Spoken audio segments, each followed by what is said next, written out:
Chapter 1061, Solicitous, what news? Didn't young madam vomit blood yesterday? Dr. Liu came to the residence to treat her. At that time, he comforted young madam and said that she was fine as long as she took her medicine on time. However, the moment she went out, she sighed at young master and said that young madam probably doesn't have many months to live. What? The person who heard this exclaimed and quickly covered her mouth. She asked softly, Are you serious? It's true. At that time, I was leading the way for Dr. Liu and happened to hear it. Young master gave an order on the spot not to let anyone know. It was because you were close to me that I told you. I promise I won't say it. But this way, young master might also marry Miss Gu. I think it's possible. Young master is very concerned about Miss Gu. That's not right. If young madam is really gone, young master will have to wait at least a year or two before he remarries. You don't understand, do you? As long as our young master brings Miss Gu into the house before the young madam dies, and then helps her become the young madam, it won't be a big deal. But what? But she's from a small family. Even if our young master likes her and wants to help her become his first wife, master and madam won't agree, right? That's true. Old master and madam would definitely prefer to find a suitable match for young master. Unfortunately, Miss Gu doesn't have any advantage. If she did, our old master would still be easy to talk to. That's right. Back then, young madam's family relied on a pastry recipe to get master to agree to the marriage between the two families. Miss Gu doesn't have any recipes. It's useless to say anything more. I am not talking to you anymore. I still have to change the tea. The tea is cold. Then, Gu Yundong heard rustling sounds and the two of them walked further and further away. She closed her eyes slightly and leaned against the wall, wanting to laugh. Did he really treat her as an insensible country girl? She stood on the spot again. As expected, footsteps sounded again after a while. Immediately after, the servant girl who had led the way earlier hurried over. Miss Gu, so you're here. I'm really sorry. I saw that old Madame Wang was carrying some heavy things just now, so I helped her carry them over. When I came back, I didn't see Mississippi. I thought that Miss hadn't come out, so I waited outside. After a long time, I realized that something was wrong and quickly came over. This explanation, Gu Yundong smiled. It's all right. Let's go. We've been delayed for a long time. Yes, of course. Young master and the others must be anxious. The two of them returned to the courtyard one after another. They saw that the four of them had stopped playing pitch-pot and were sitting in the pavilion chatting. Zhang Hao was the first to see her. He immediately stood up and said, Miss Gu, you're back.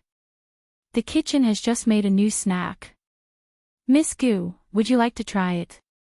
Gu Yundong walked to her seat and sat down. On her left was Lu Yen, and on her right was Zhang Jiao. Zhang Jiao smiled and picked up a snack for her. Try it. This is delicious. It cost a lot of white sugar. Gu Yundong took a bite. Yes, it was a little greasy. They had indeed spent a lot of sugar. She didn't say much and watched the others talk and laugh. Zhang Hao looked at her from time to time, but Gu Yundong just lowered her head and pretended not to see it. It was not until Lu Yen saw that it was getting late and was about to leave that she stood up. Zhang Hao and his sister sent them out of the house. If you find any errors, ads pop up, ads redirect, broken links, non-standard content, etc., please let us know to report so we can fix it as soon as possible. Chapter 1062, What's Wrong? After getting into the carriage, Lu Wei slumped in his seat. Lu Yen hit him and ignored him. She turned around and asked Gu Yundong, how is it? Miss Zhang isn't as fierce as Lu Wei said, right? She's just a little enthusiastic. You're not scared, are you? Gu Yundong shook her head and leaned against the wall of the carriage. I'm just a little tired. Tired? Lu Yan was stunned. Although they had spent most of the afternoon playing pitch-pot, other than the 10 arrows, Gu Yundong had not moved at all. She practically sat in the pavilion and ate. Although they had been chatting for the latter half of the day, it was not to the extent of saying that she was tired, right? Lu Yan seemed to have thought of something and quickly asked, "What do you think is wrong with Miss Zhang?" Lu Wei immediately perked up when he heard this. What's wrong? It was as if he would immediately break off the engagement if Gu Yundong said anything bad. It seemed that he was indeed against this marriage.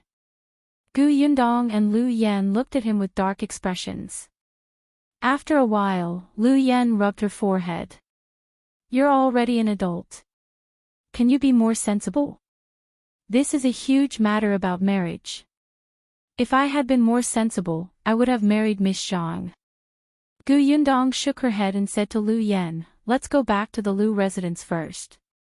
Lu Wei still wanted to ask, but she glared at him, so he could only wait patiently. After all, Gu Yundong had just said that he was tired. Although she might be mentally tired, he could not force her anymore. What if Heyuan found out and felt that his wife was being bullied? The carriage headed towards the Lu residence. Although Gu Yundong did not say anything else, Lu Yan still lowered her eyes and began to think. She recalled today's situation and wanted to see if there was anything wrong. However, when the carriage stopped at the entrance of the Lu residence, Lu Yan still felt that Zhang Jiao's words were a little too loud and enthusiastic. Everything else was normal. The three of them entered the main door and walked all the way to the central room. Old Master Lu and Heyuan were talking. The two of them were now businessmen, so they naturally had many common topics to talk about. In addition, Old Master Lu felt that Heyuan was smart and considerate, especially when compared to his son. Hence, he liked this young man more. Seeing them return, Old Master Lu still looked like he had not had enough. However, he immediately stood up and looked at his daughter before turning to Gu Yundong. How was it? Did you have a good time?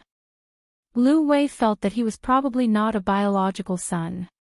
Seeing that his father did not look at him at all, he simply went to talk to Heyuan. Gu Yundong sat down and took a sip of tea before starting to talk about what she had said and done when she first entered the Zhang residence. She described everything until she left the courtyard and went to the toilet.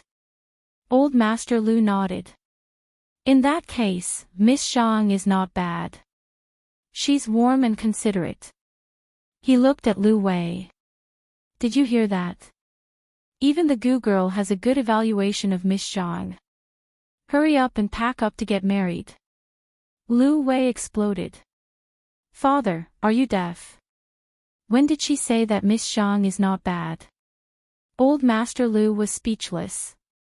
It seemed that she had not come to a conclusion. He paused and turned to look at Gu Yundong. The latter asked Lu Wei, can't you tell what's wrong? Lu Wei blinked, then blinked again with a blank expression. Just as Gu Yundong sighed and gave up on him, this fellow suddenly jumped 3 feet high. I understand. He instantly became smug. When I met Miss Zhang in the past, I told her Gu Yundong's name. She clearly knew it, but she still deliberately asked if you were from the Gu family in the north of the city. If you find any errors, ads pop up, ads redirect, broken links, non-standard content, etc., please let us know to report so we can fix it as soon as possible. Chapter 1063. The Zhang family's good plan. Old Master Lu was stunned and frowned. She did it on purpose to embarrass Yundong.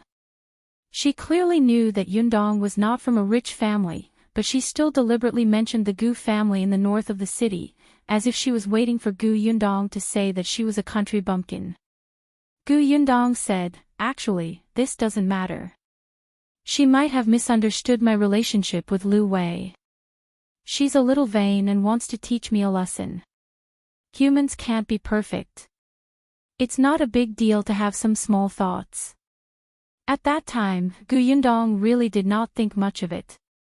Even when they were eating, Zhang Jiao kept introducing all kinds of delicious dishes, as if Yundong was just a country girl who had no experience, but she did not make it too obvious.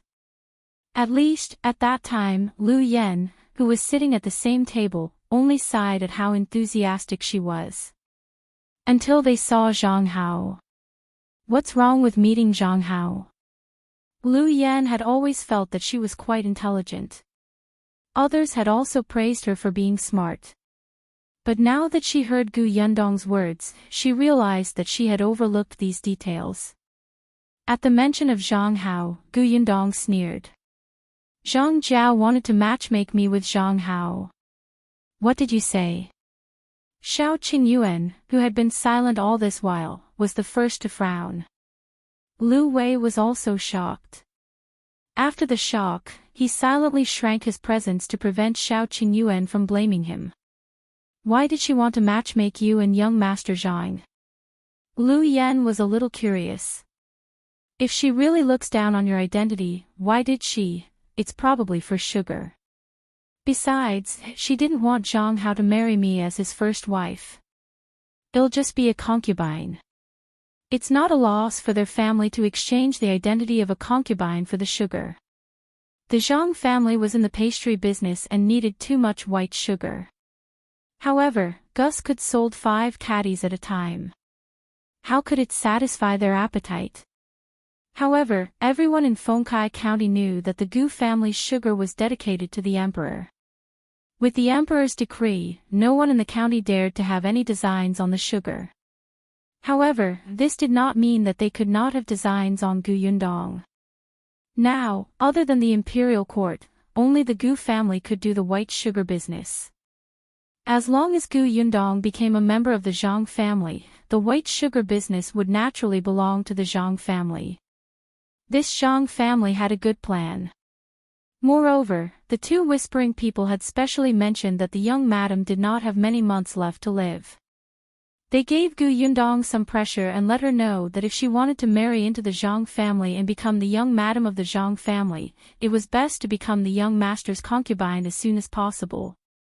Yundong was speechless. Why was the Zhang family so sure that she would fall for Zhang Hao? Just because he was the eldest young master of the Zhang family.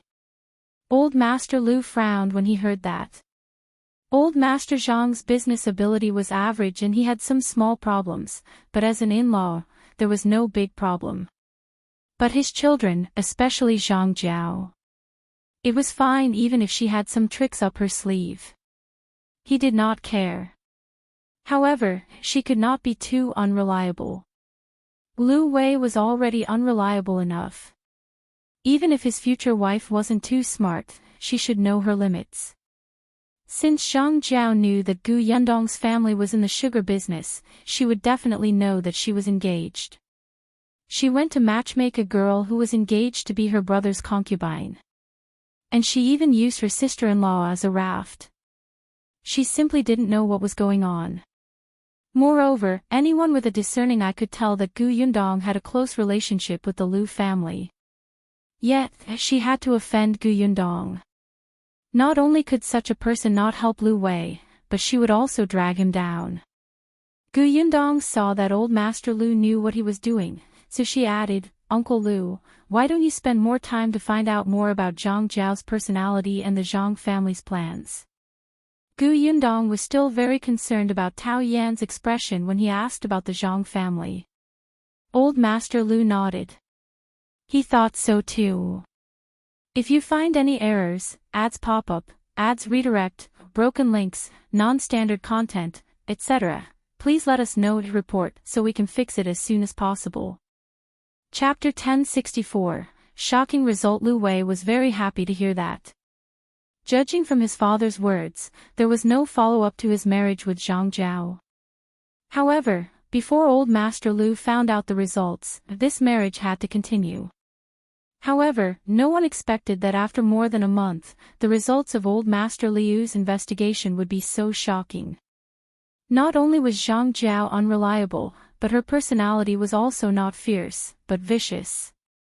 The reason why the young madam of the Zhang family was bedridden was because Zhang Jiao had poisoned her. And the reason was actually because Zhang Jiao and Zhang Hao slept together and disrupted the social rules. This was a huge amount of information. When old Master Lu found out, he almost couldn't breathe. His fingers trembled. The Zhang family actually wanted to marry such a lousy thing to the Lu family and become the wife of his precious son. Old Master Lu was trembling with anger, but he still continued to investigate. As expected, Zhang Jiao was not the daughter of the Zhang family at all.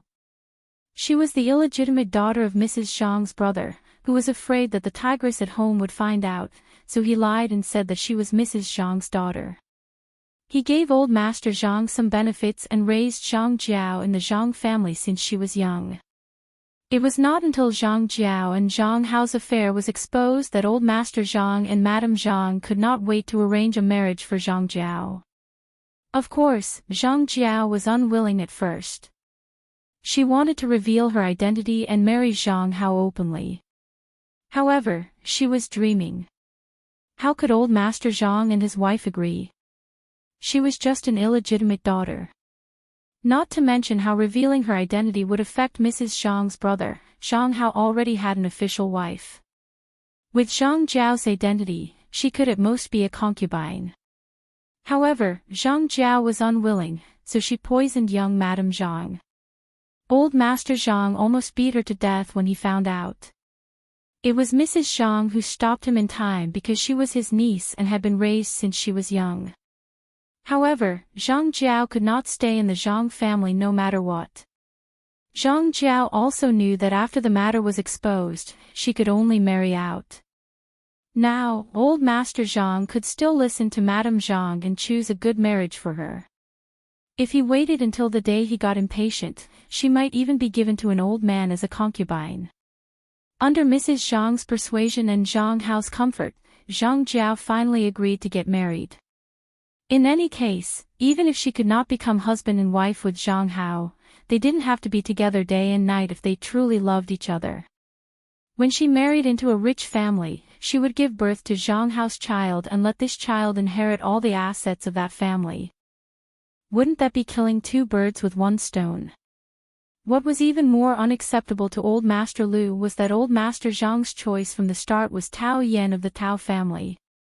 The third young master of the Tao family was the eldest son of the Tao family. However, old Master Lu knew about the Tao family's trivia in the past. He knew that Tao Yan was abandoned by the Tao family. At least in old Master Liu's heart, Tao Yan was much more respected than his Lu Wei. He was old Master Liu's eldest son. Although he was unruly, he had always been doted on. He had grown up safely in the Lu family.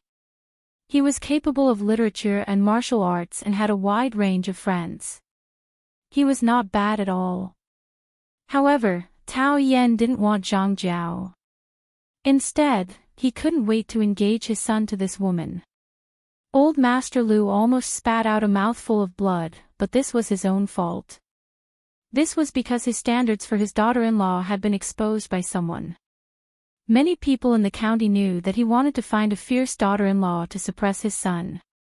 Therefore, Zhang Jiao walked towards this persona. If you find any errors, ads pop up, ads redirect, broken links, non-standard content, etc., please let us know to report so we can fix it as soon as possible. Chapter 1065. He wants to get married. Old Master Lu was angry and regretful. It was all his fault for being too anxious. In the end, he let such an ignorant person have designs on the Lu residence. He couldn't help but rejoice that Lu Wei didn't take a fancy to that girl and even made a request to keep the engagement a secret for the time being. Otherwise, if such a thing happened, the Zhang family's reputation, or Zhang Jiao's, would suffer the heavier blow. However, the Lu family was also in trouble. Lu Wei would also be criticized. This marriage was definitely going to be called off. Not only was the marriage called off, but the Zhang family could not be let off so easily. Did he really think that the Lu family was easy to bully? He actually treated them as fools. If old Master Lu did not vent his anger, his surname would not be Lu. Of course, this was all in the future. At this moment, although old Master Lu did not have a good impression of Zhang Jiao, he did not hate her so much. He was grateful to Gu Yundong. It was right to let you go to the Zhang family. But Gu girl, according to what you said, Zhang Hao also has designs on you. You have to be careful. Don't worry. They're still hoping that he'll take the initiative to be his concubine. Such a beautiful thing can only be done in their dreams. Besides, we'll be returning to the prefectural city in a few days. When we return, he'll be married to brother Xiao. Xiao Qingyuan, who was at the side, had an extremely ugly expression when he heard Zhang Hao's plan.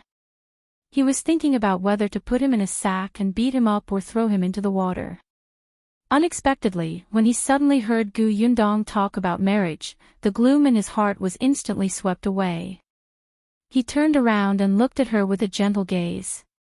That's right, they were about to get married. It was fine if that Zhang fellow retreated in the face of difficulties. If he still did not give up and wanted to approach them, it would be a light punishment for Xiao Qingyuan to break the man's limbs. At the side, Lu Wei touched his arm. They made him feel mushy. However, for some reason, he suddenly felt a trace of envy. For the first time in his life, the man who had been single for nearly 20 years and was extremely repulsed by marriage and wished he could eat, drink, and have fun for the rest of his life had the thought of finding a wife. It seemed like it was not bad to have wife and children. When he had a wife, he would bring her out every day to show off their love. He would tell everyone that their relationship was very, very good. He would make those men who did not have a wife envious and jealous. He wanted them to hate him but could not get rid of him. Just thinking about it made him happy. Well, the next time his father asked him to go on a blind date, he would reluctantly go and take a look. He would not refuse. However, at this moment, old Master Lu sighed in his heart. Fate was indeed something that could not be forced. Perhaps his son's love had yet to arrive, so he did not have to be so anxious.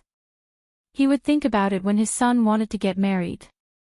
Seeing that it was getting late, Gu Yundong and Xiao Qingyuan bade farewell and left the Lu residence.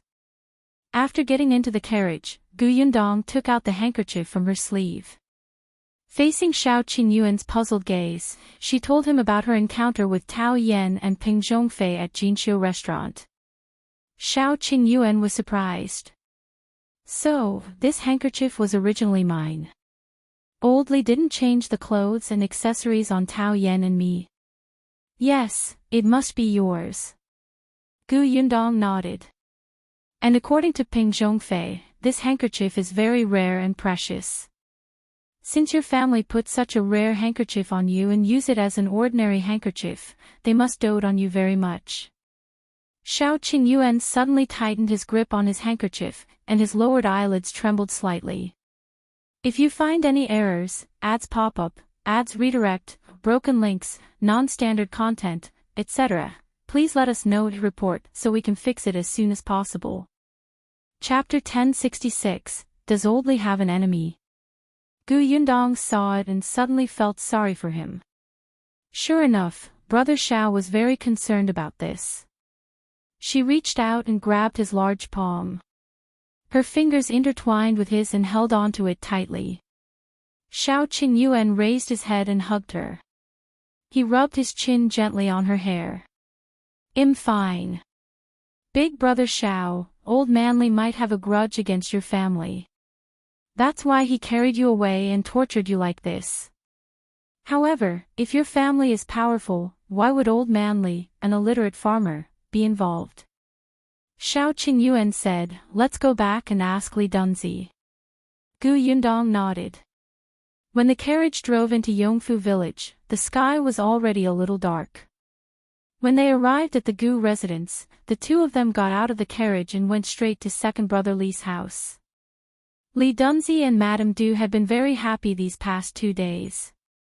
Their son was married, and Xiao Qingyuan and Gu Yundong came to congratulate them.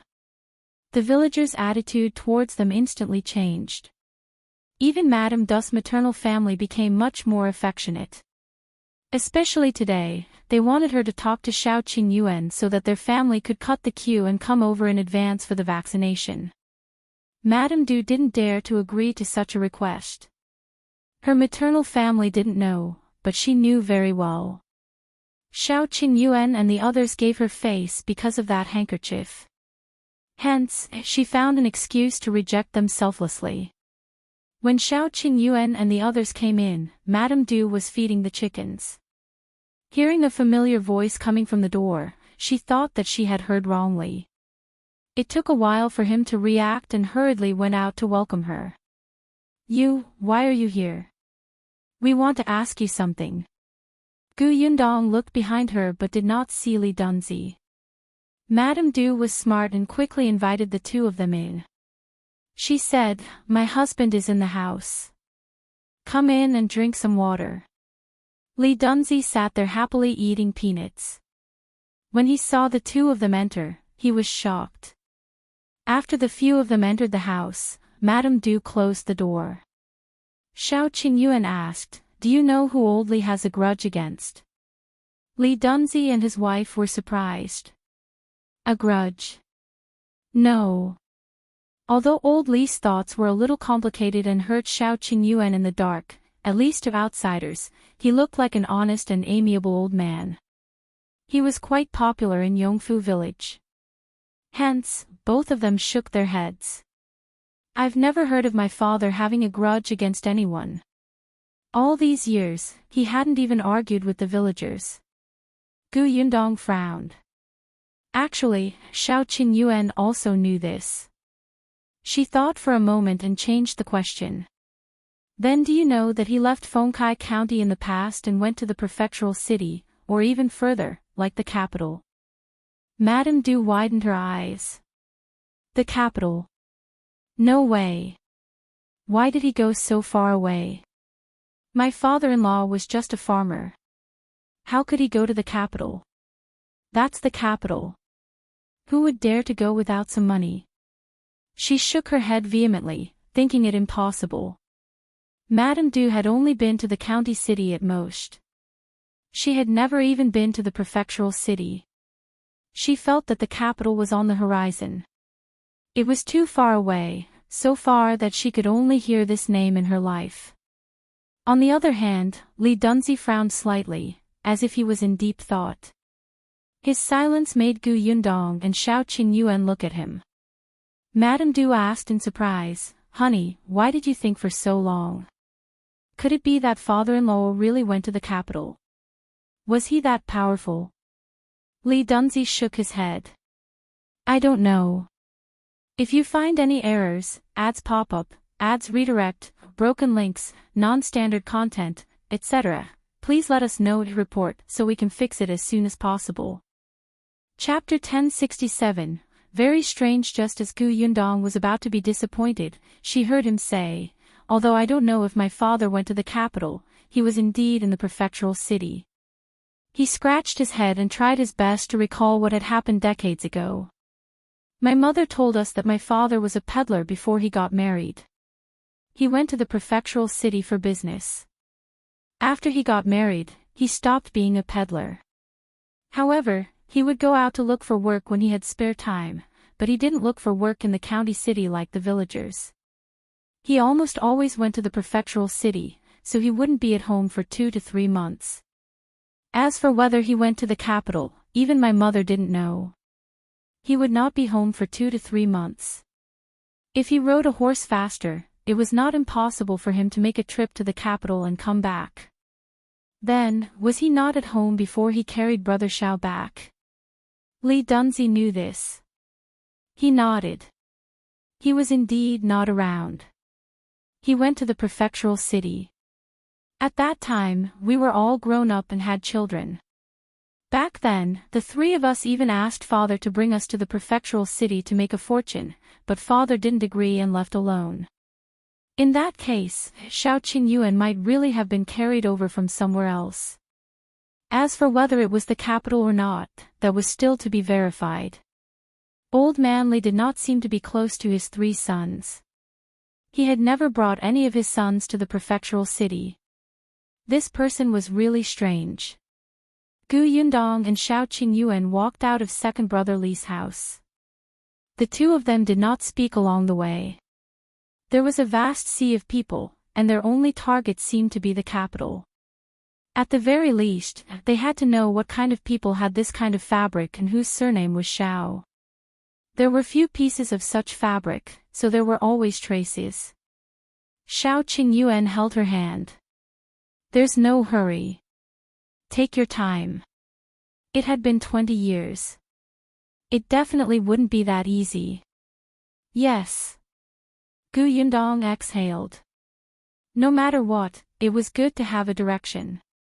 The 2 of them chatted as they walked. When they reached the entrance of the Gu residence, they realized that Qinliang was already waiting there. When he saw them return, he quickly welcomed them with a happy smile. Gu Yundong asked, Uncle Qin, why are you here? Did everything go smoothly today? Did those people cause trouble for you? As they spoke, they led Qinliang through the door. Qinliang immediately waved his hand. No, no.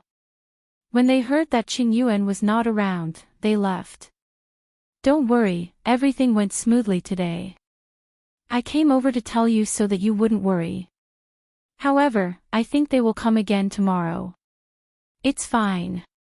Brother Xiao and I will go into the mountains to pick herbs tomorrow morning. Qinliang nodded. That's good.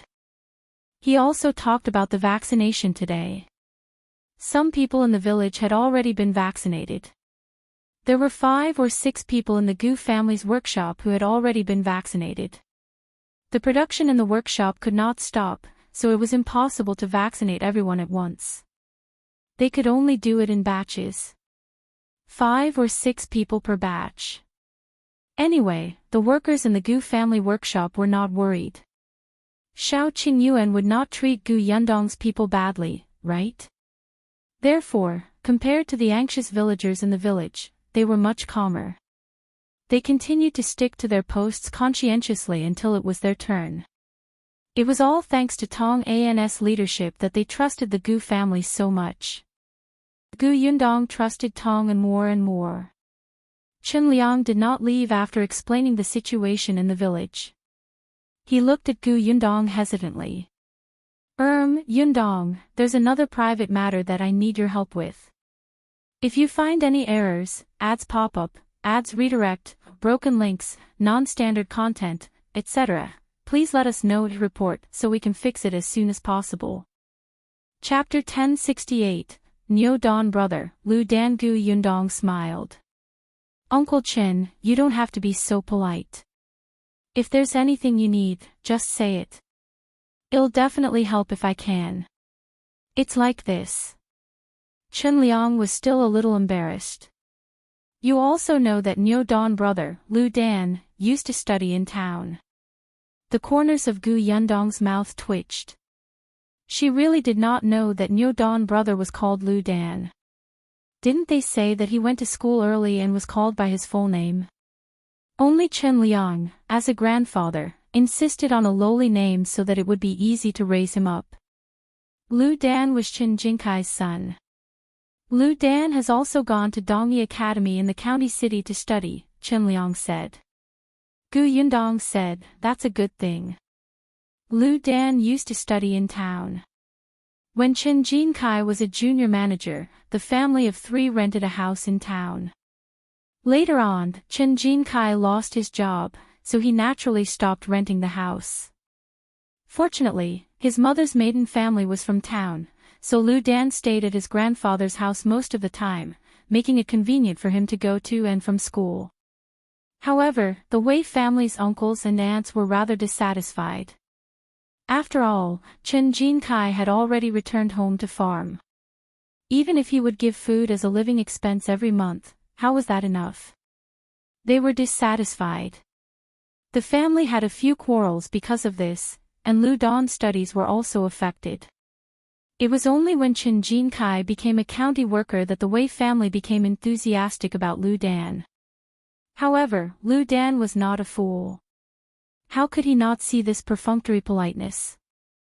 Therefore, when Chen Jinkai became the shopkeeper and his salary increased and stabilized in the county city, he began to send Lu Dan to the county city to study. It just so happened that Niu Dan was in Dongyi Academy, so the two brothers could accompany each other. Therefore, not long ago, Lu Dan also entered Dongyi Academy. Chen Jinkai was reassured, but the problem also emerged. Niu Dan had been riding the Gu family's carriage to the county city previously. Now that there was an additional Lu Dan, Chen Liang was embarrassed to let his two grandsons freeload someone else's carriage. These days, it was Chen Liang who drove the ox cart to send his two grandsons to the county city. It was just that the county city was far away and the ox cart was slow. It would be fine if he sent them over once or twice, but if he had to do it every morning and night, it would take too much time. He would not have to do his family's work. Chen Liang had also thought of renting a house in the county city, but firstly, the rent in the county city was expensive, and secondly, his two grandsons were still young. He would not be at ease without someone to take care of them. Although Chen Jinkai could occasionally stay in the backyard of Gu's shop, he couldn't live there with the children. After thinking about it, Chen Liang still wanted to borrow the Gu family's carriage to commute to the county. However, it had to carry an extra Lu Dan. Gu Yundong immediately agreed. No problem. Chen Liang heaved a sigh of relief and took out the copper coins on him. Hey, race 100 copper coins. Take it as the fare for the two brothers' carriage. Gu Yundong thought about it and did not refuse. She accepted it anyway. Chen Liang heaved a sigh of relief. Then I'll go back first. You guys rest early too. He waved his hand and left the Gu residence briskly. When he returned to his courtyard, Madame Zhou, who had been waiting, hurriedly welcomed him. Did they accept the 100 copper coins? They did. Chen Liang looked relaxed as he went in to eat. Madame Zhou heaved a sigh of relief. Unexpectedly, Madame Wei was unhappy when she heard this. It's just one more person. They actually took money. The Gu family doesn't lack those 100 copper coins. Why do they have to charge this? As soon as she finished speaking, Madame Zhou patted her back heavily. Shut up. I finally know why your husband didn't bring you to the county. If you find any errors, ads pop up, ads redirect, broken links, non-standard content, etc., please let us know to report so we can fix it as soon as possible. Chapter 1069, Returning to the Prefectural City. Madame Wei cried out in pain. Then, she was stunned and hurriedly asked, why not? Because you're stupid and don't know your place. Madame Zhou sneered. If the Gu family doesn't accept the 100 copper coins, your father won't be at ease, your man won't be at ease, and your second brother won't be at ease either. When the time comes, he might as well not work in the Gu family. How come? It wasn't that serious. Madame Wei didn't care. Why not? The Gu family's carriage is to send Yunshu and Yuanji to school. Why should it carry two more people? Back then, in order to pick up Niu Dan, the carriage had to go to Dongyi Academy. The two schools are not close at all.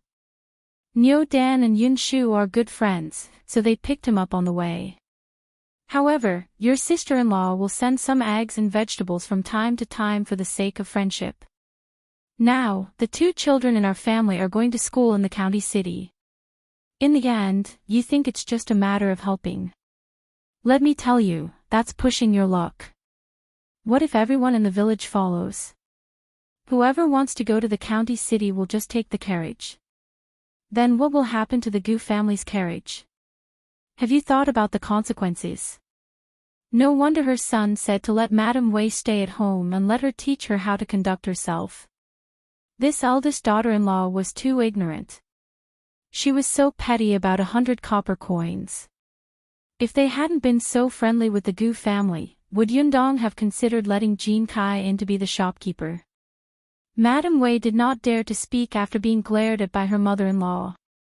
When she lowered her eyes, she saw her sister-in-law, Madame Song, laughing at her misfortune. She was instantly furious. Madame Song turned around and went into the house. The next morning, the vaccination at the ancestral hall began again. As expected, another carriage came to the village from the county city. Unfortunately, Xiaoxi had entered the mountains early in the morning to pick herbs and did not come out until dark. Everyone thought that he had entered the mountains and would not return until tomorrow. But on the third day, the carriage came again. However, they found out that Xiaoxi had gone to a nearby village to purchase herbs. On the third night, these people simply found a farmer's house in a nearby village. They endured the dirty environment and hard bed frames and slept for the entire night. At dawn, they went to Yongfu village to stop Xiaoxi. Unexpectedly, Xiaoqi and Gu Yundong had returned to the prefectural city. They came back mainly for two things. One was to take back the handkerchief, and the other was to inoculate the villagers. Now that the matter was completed, they really could not delay any longer.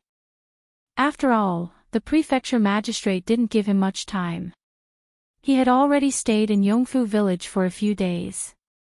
This time, Gu Yundong and Xiaoqi did not return to the prefectural city alone. Yunshu and Yuanji also went with them. The two of them had just finished the vaccination a few days ago. There were still some acne marks on their bodies, but they were fine. However, these two little guys stayed obediently in the carriage this time and did not even look out. It was as if they were afraid that others would see their ugly appearance. Gu Yundong could not help but think of young lady Yunke. It seemed that her younger siblings were very concerned about their image. At such a young age, they already knew the importance of their looks. However, Xiao Quan continued to stay in Yongfu village. When the carriage arrived at the prefectural city, the sky was slightly dark and it looked like it was going to rain. Gu Yundong lifted the curtain and looked out. The pedestrians on the road were indeed in a hurry. Just as she was about to make the carriage speed up, her eyes paused. Suddenly, she saw a familiar figure standing in front of the notice board. "Stop the carriage." Phew, Xiaoqi pulled the reins. As soon as the carriage stopped, Gu Yundong jumped out and walked to that person's side. If you find any errors, ads pop up, ads redirect, broken links, non-standard content, etc., please let us know to report so we can fix it as soon as possible. Chapter 1070, Eldest Aunt Gu wants to move out, Eldest Aunt. Gu Yundong patted her shoulder. Gu Dafeng was stunned for a moment before retracting her gaze from the portrait on the notice wall. "Yundong, you're back," Gu Dafeng said in surprise. Gu Yundong nodded and looked at the notice wall. There was still a portrait of her uncle there, but there was still no news of him. Gu Dafeng sighed slightly. "We're reunited. Only your uncle is left. I don't know where he is now." Gu Yundong pursed his lips. "Eldest aunt, don't worry. This portrait is not only in Xuanhe Prefecture, but also in Qingan Prefecture, Wanqing Prefecture, and even the capital. I've also asked someone to find out his whereabouts." Gu Dafeng nodded. "I know. I just feel a little uncomfortable. It's been so long, and there's no news at all." "Do you think he's all ready?" She didn't dare to continue. If that was the case, Gu Dafeng hoped that she wouldn't hear from him for the rest of her life. Losing her daughter was already abnormally painful. If even her youngest brother lost his life in that escape, how bad would that be? He hadn't even married yet. Gu Yundong was actually prepared for this, but she was a little indignant. "Eldest aunt, let's go back first. It's going to rain soon. By the way, Yuanji is also in the carriage." When Gu Dafeng heard this, she did look away. She rubbed her face hard and turned around with a smile. She hurriedly got into the carriage. The two children in the carriage seemed to be sleeping, but they were woken up by Gu Yundong stopped the carriage. They were still in a daze and were about to sit up. Gu Dafeng had not seen her son for a while. Seeing him like this, he immediately smiled. When Bian Yuanji saw his mother, he suddenly became energetic and pounced over. Mother. Gu Dafeng hugged him and sat down at the side. Are you still sleepy? Sleep a little longer. Mother will wake you up when we get home. Bian Yuanji blushed and nodded. Then, he leaned into her arms and closed his eyes. Yunshu pouted and turned to look at her sister. Gu Yundong, as expected, the child stuffed his head into Gu Yundong's arms without a word and closed his eyes to continue sleeping. Gu Yundong looked up at the sky. She really wasn't married yet, brother. Gu Dafeng originally wanted to carry Yunshu over, but when she saw this, she couldn't help but laugh. The carriage moved again. Gu Dafeng lowered her head to look at her son. When she looked up again, she lowered her voice. Yundong, I plan to move out after your father finishes the prefectural examination. Gu Yundong was stunned. Why are you in such a hurry? How am I in a hurry? Gu Dafeng shook his head. My husband can already stand up now. He can even take a few steps despite swaying. He's getting better and better.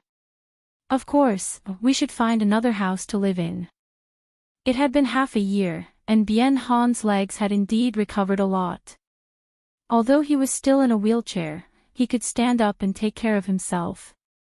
Gu Yundong thought about it and did not ask him to stay. Alright, are you still looking for a house on Xingtao Street?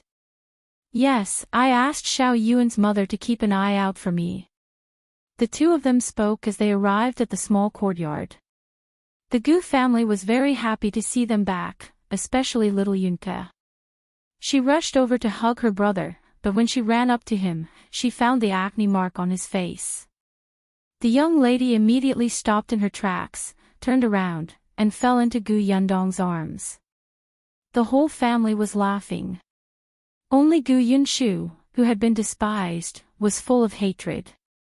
The next day, Xiao Qingyuan went to the Million Gold Pavilion again.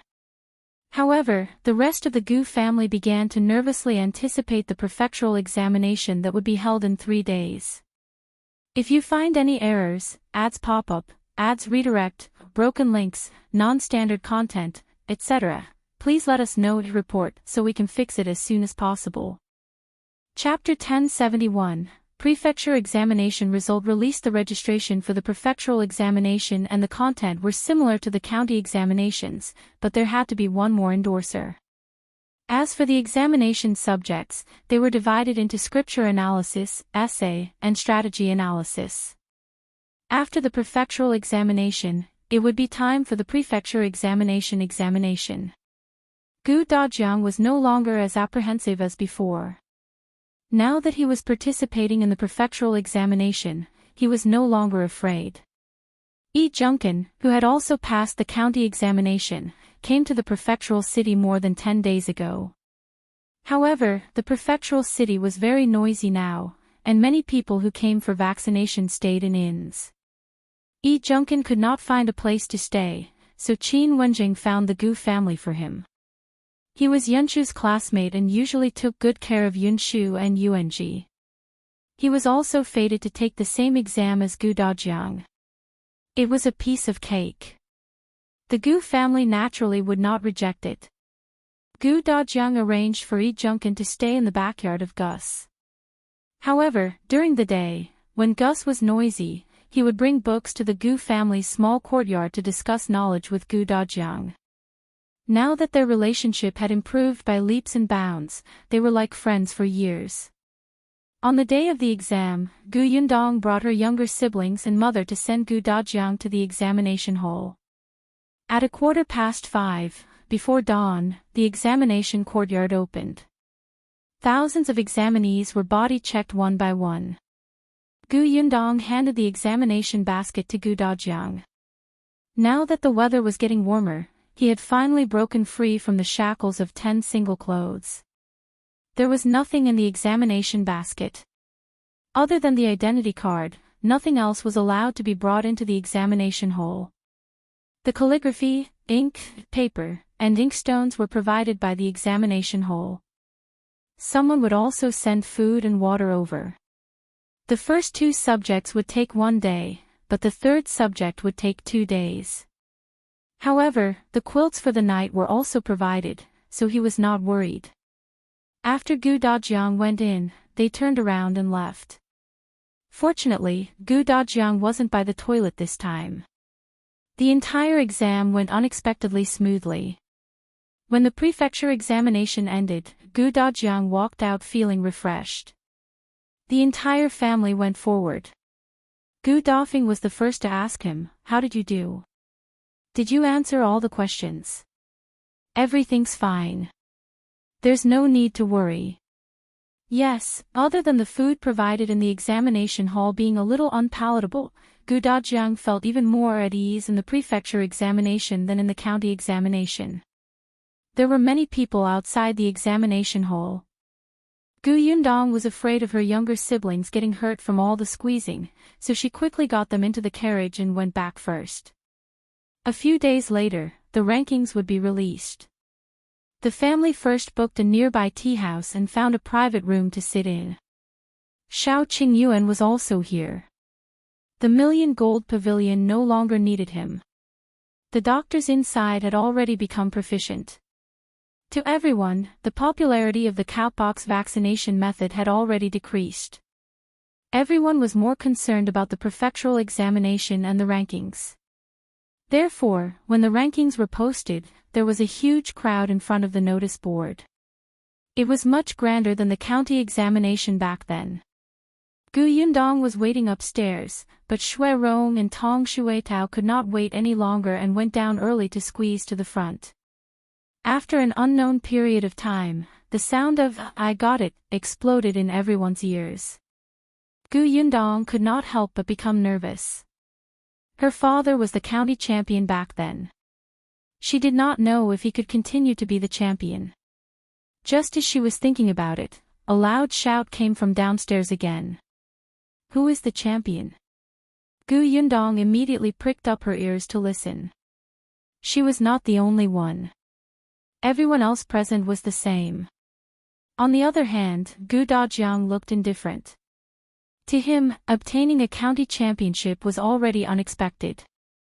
It would be a little difficult to obtain the prefecture championship.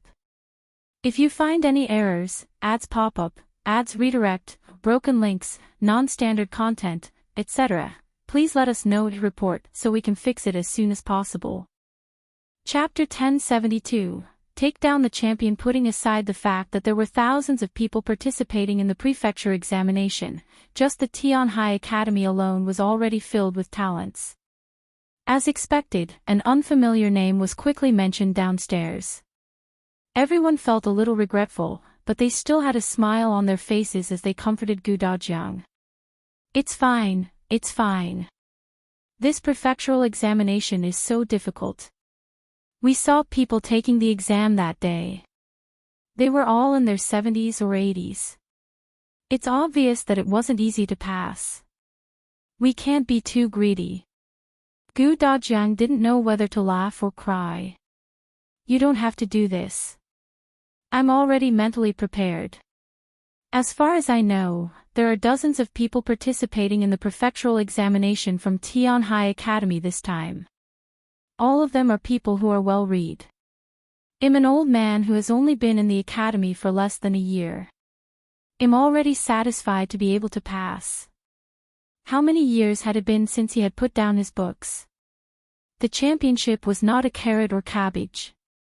It was not that easy to get it. Just as he was thinking about it, 2 people ran up from downstairs, panting. Tong Shuetao was the first to enter. She turned around and realized that Rong was still behind her. She immediately turned back and dragged him over. "I told you that your body is too weak. I told you not to go down, but you refused to listen. I could have come in and out myself, but I have to bring you along. It's troublesome. Shui Rong was speechless. Yes, you're strong, so you're right. He couldn't say a word. Even his arm hurt from being pulled too hard by her. He didn't have the strength to refute. Tong Shuidao strode through the door with a happy smile on her face. Congratulations, old master. You won second place in the class ranking exam. Second place. Everyone was stunned. Gu Dajiang was also shocked. He suspected that he had heard wrongly. What did you say just now? Is it second or 20th? Second. Shui Rong finally caught his breath and replied firmly, and young Master Yi, 8th place in the Prefectural examination. Yi Junkin was not with them. He went back after the exam. It was his family's turn to be vaccinated in the county. Gu Dajiang laughed. All right. Gu Yunshu slammed the table. So close. Father was so close to taking down the champion. Gu Yundong was speechless. She did not teach him this, did she? But no matter what, after passing the prefectural examination, Gu Dajiang was now a proper preparation scholar. Although he was a little old, this was the first time Gu Dajiang had participated in the imperial examination. Furthermore, he was ranked at the top. His ranking was very gratifying. Father, we're happy today. Let's go to Jinqiu restaurant later and have a good meal to celebrate, okay? Alright, let's go to Jinqiu restaurant. The children were the happiest when they went to celebrate. Yunke had already started to order. Sister, I want to eat peach blossom meat, flower carving chicken, melon strips, squirrel fish, and tender tofu and balls. Gu Yundong pinched her pink cheeks. You're quite good at memorizing the names of dishes. I'm good. The little girl patted her small chest proudly. Yunshu and Yuanji followed suit and ordered food. Although Big Sister's dishes were also very delicious, it was also an enjoyment to occasionally go to a restaurant to eat their signature dishes. They had not eaten at Jinqiu restaurant in the prefecture capital. Therefore, before they left the tea house, the Gu family had already ordered all the dishes. When they went downstairs, the group of people looked at the bustling street and quickly walked towards the main road. The carriage was parked in a spacious place. They got into the carriage and quickly rushed to their destination. However, when they arrived at Jinqiu restaurant, just as everyone sat down in the private room, the shop assistant suddenly came up and said, Miss Gu, Tong Ping is here. Should we invite him up? If you find any errors, ads pop up, ads redirect, broken links, non-standard content, etc., please let us know to report so we can fix it as soon as possible. Chapter 1073, Giving Birth. Gu Yundong was about to order when she heard this. Tong Ping is here. Yes, he is. Get him up here. Tong Shuitao quickly stood up. Miss, you'll go welcome my father. Seeing Gu Yundong nod, she immediately followed the shop assistant downstairs. Gu Yundong, on the other hand, found it strange. Tong Ping is here to deliver goods. Then why did he come to Jinqiu restaurant? Maybe to help carry things, Xiao Qingyuan said. Because he had a good relationship with the Lu family, sometimes when the Gu family needed to deliver something and the Lu family needed to, the Lu family would ask them to carry it. It was not troublesome. As they were pondering, Tong Shuitao had already brought Tong Ping up. Gu Yundong looked up and saw the excitement on Tong Ping's face. She could not help but smile. Why are you here? You look happy. She rarely saw such an obvious change in Tong Ping's expression. Yes, there's a joyous occasion. Tong Ping seemed to have thought of something and started laughing. Oh. Tell me quickly. The smile on Tong Ping's face never faded. The night before last, my wife gave birth. Gu Yundong's eyes lit up. The child is born. That's right, Tong Ping's wife's due date was indeed within these few days. Previously, she had even prepared a red packet gift. It was just that it happened to coincide with her father's examination, so she had forgotten about it for a moment. The others also became happy. Tong Shuitao jumped up in shock. My mother gave birth. A boy or a girl? When did she give birth? Is my mother all right? All right, all right, all right. Your mother is quite good. She gave birth to a big fat boy and it went smoothly. This was all thanks to the Gu family's masters treating them well. Tong Ping still remembered that when Tong Shuitao was born, his wife had been in pain for an entire day and night and almost couldn't make it. Shuitao was also thin and small, as if she would die if her parents weren't careful. At that time, his wife was thin and weak. After she got pregnant, she had to work too. If she did not do well, she would have to kneel and kowtow to the master and be scolded. When she was pregnant with Shuitao, the young master even deliberately knocked into her stomach twice, scaring the Tong family so much that they thought that they would lose the child. But what could they do? Even if the young master wanted to abort the child in her stomach, they had no right to object. However, things were completely different in the Gu family. They ate and lived well. When their wives were pregnant, they were healthy and did not suffer from any illness. With money in their hands, they could also hire a doctor and a midwife. The food they ate was not bad either. Miss even told his wife to rest more, especially when the pregnancy was unstable in the first 3 months.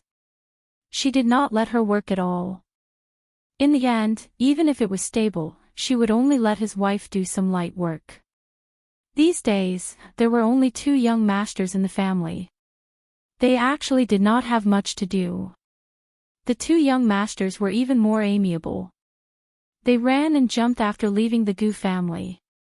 At home, they only read and wrote. His wife especially liked to listen to the young masters read in the room. Listening to their tender voices, she felt exceptionally comfortable and stable. Tong Ping felt that when this kid grew up in the future, he would definitely be like his second brother, Tong'an, who could read and study especially quickly. Actually, her doctor said that it was still a little dangerous for his wife to give birth at her age. However, they did not expect it to be even smoother than Shuitao's. She came out in 2 hours. Even the midwife said that it was a miracle. If you find any errors, ads pop up, ads redirect, broken links, non-standard content, etc., please let us know to report so we can fix it as soon as possible. Chapter 1074. Bestowing a name. Tong Ping's emotions surged, and he couldn't help but say, the child has just been born and doesn't even have a name. I just want to ask old master to give the child a name. I wonder if it's possible. Gu Dajiang was very happy. You want me to name him? Of course. Back then, I was the one who named Yundong and the others. Thank you, master. Gu Dajiang lowered her eyes and fell into deep thought. He tapped his fingers on the table.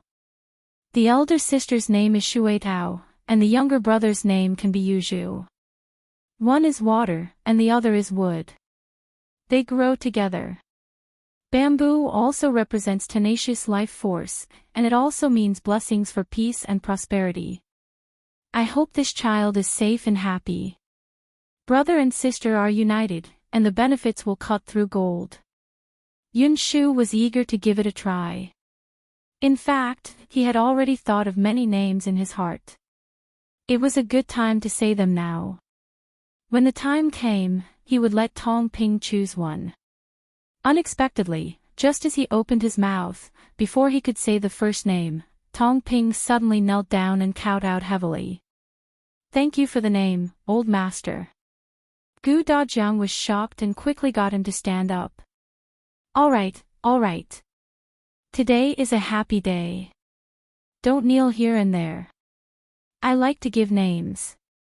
Unfortunately, Mao and the others didn't look for him when they changed their names. This made Gu Dajiang regret it for a long time. Gu Yundong immediately called out to him, all right, you're here. Let's eat together. This is a joyous occasion. We have to celebrate. Tong Shuitao was so happy just now that tears flowed out. At this moment, she hurriedly wiped her sleeves. That's right, father. Today is a double blessing. Not only did mother give birth to a younger brother, but master also passed the prefecture examination and got second place. Tong Ping suddenly came back to his senses. Yes, yes, yes. Today is the day of the prefectural examination's result release. Before I came to the prefectural city, the village chief asked me to bring the news back after reading it. I went over just now, but the streets there were too congested and I couldn't squeeze in. I wanted to go around this side, but I didn't expect to see Master and Miss enter the Jinqiu restaurant just as I came over. I hurriedly ran over. In the end, when young Miss asked him what happy news he had, he immediately thought of his wife giving birth to a child and forgot what he wanted to say. Unexpectedly, old Master actually got second place. This was really a joyous matter. Not only that, but young Master Xiao had also presented the emperor with the cowpox vaccination method.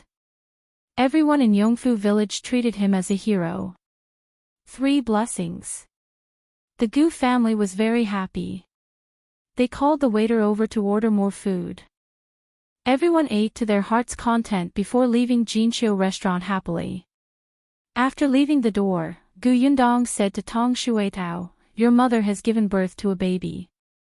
Go back and wait on her before coming back." Tong Shuitao was stunned for a moment before immediately shaking her head.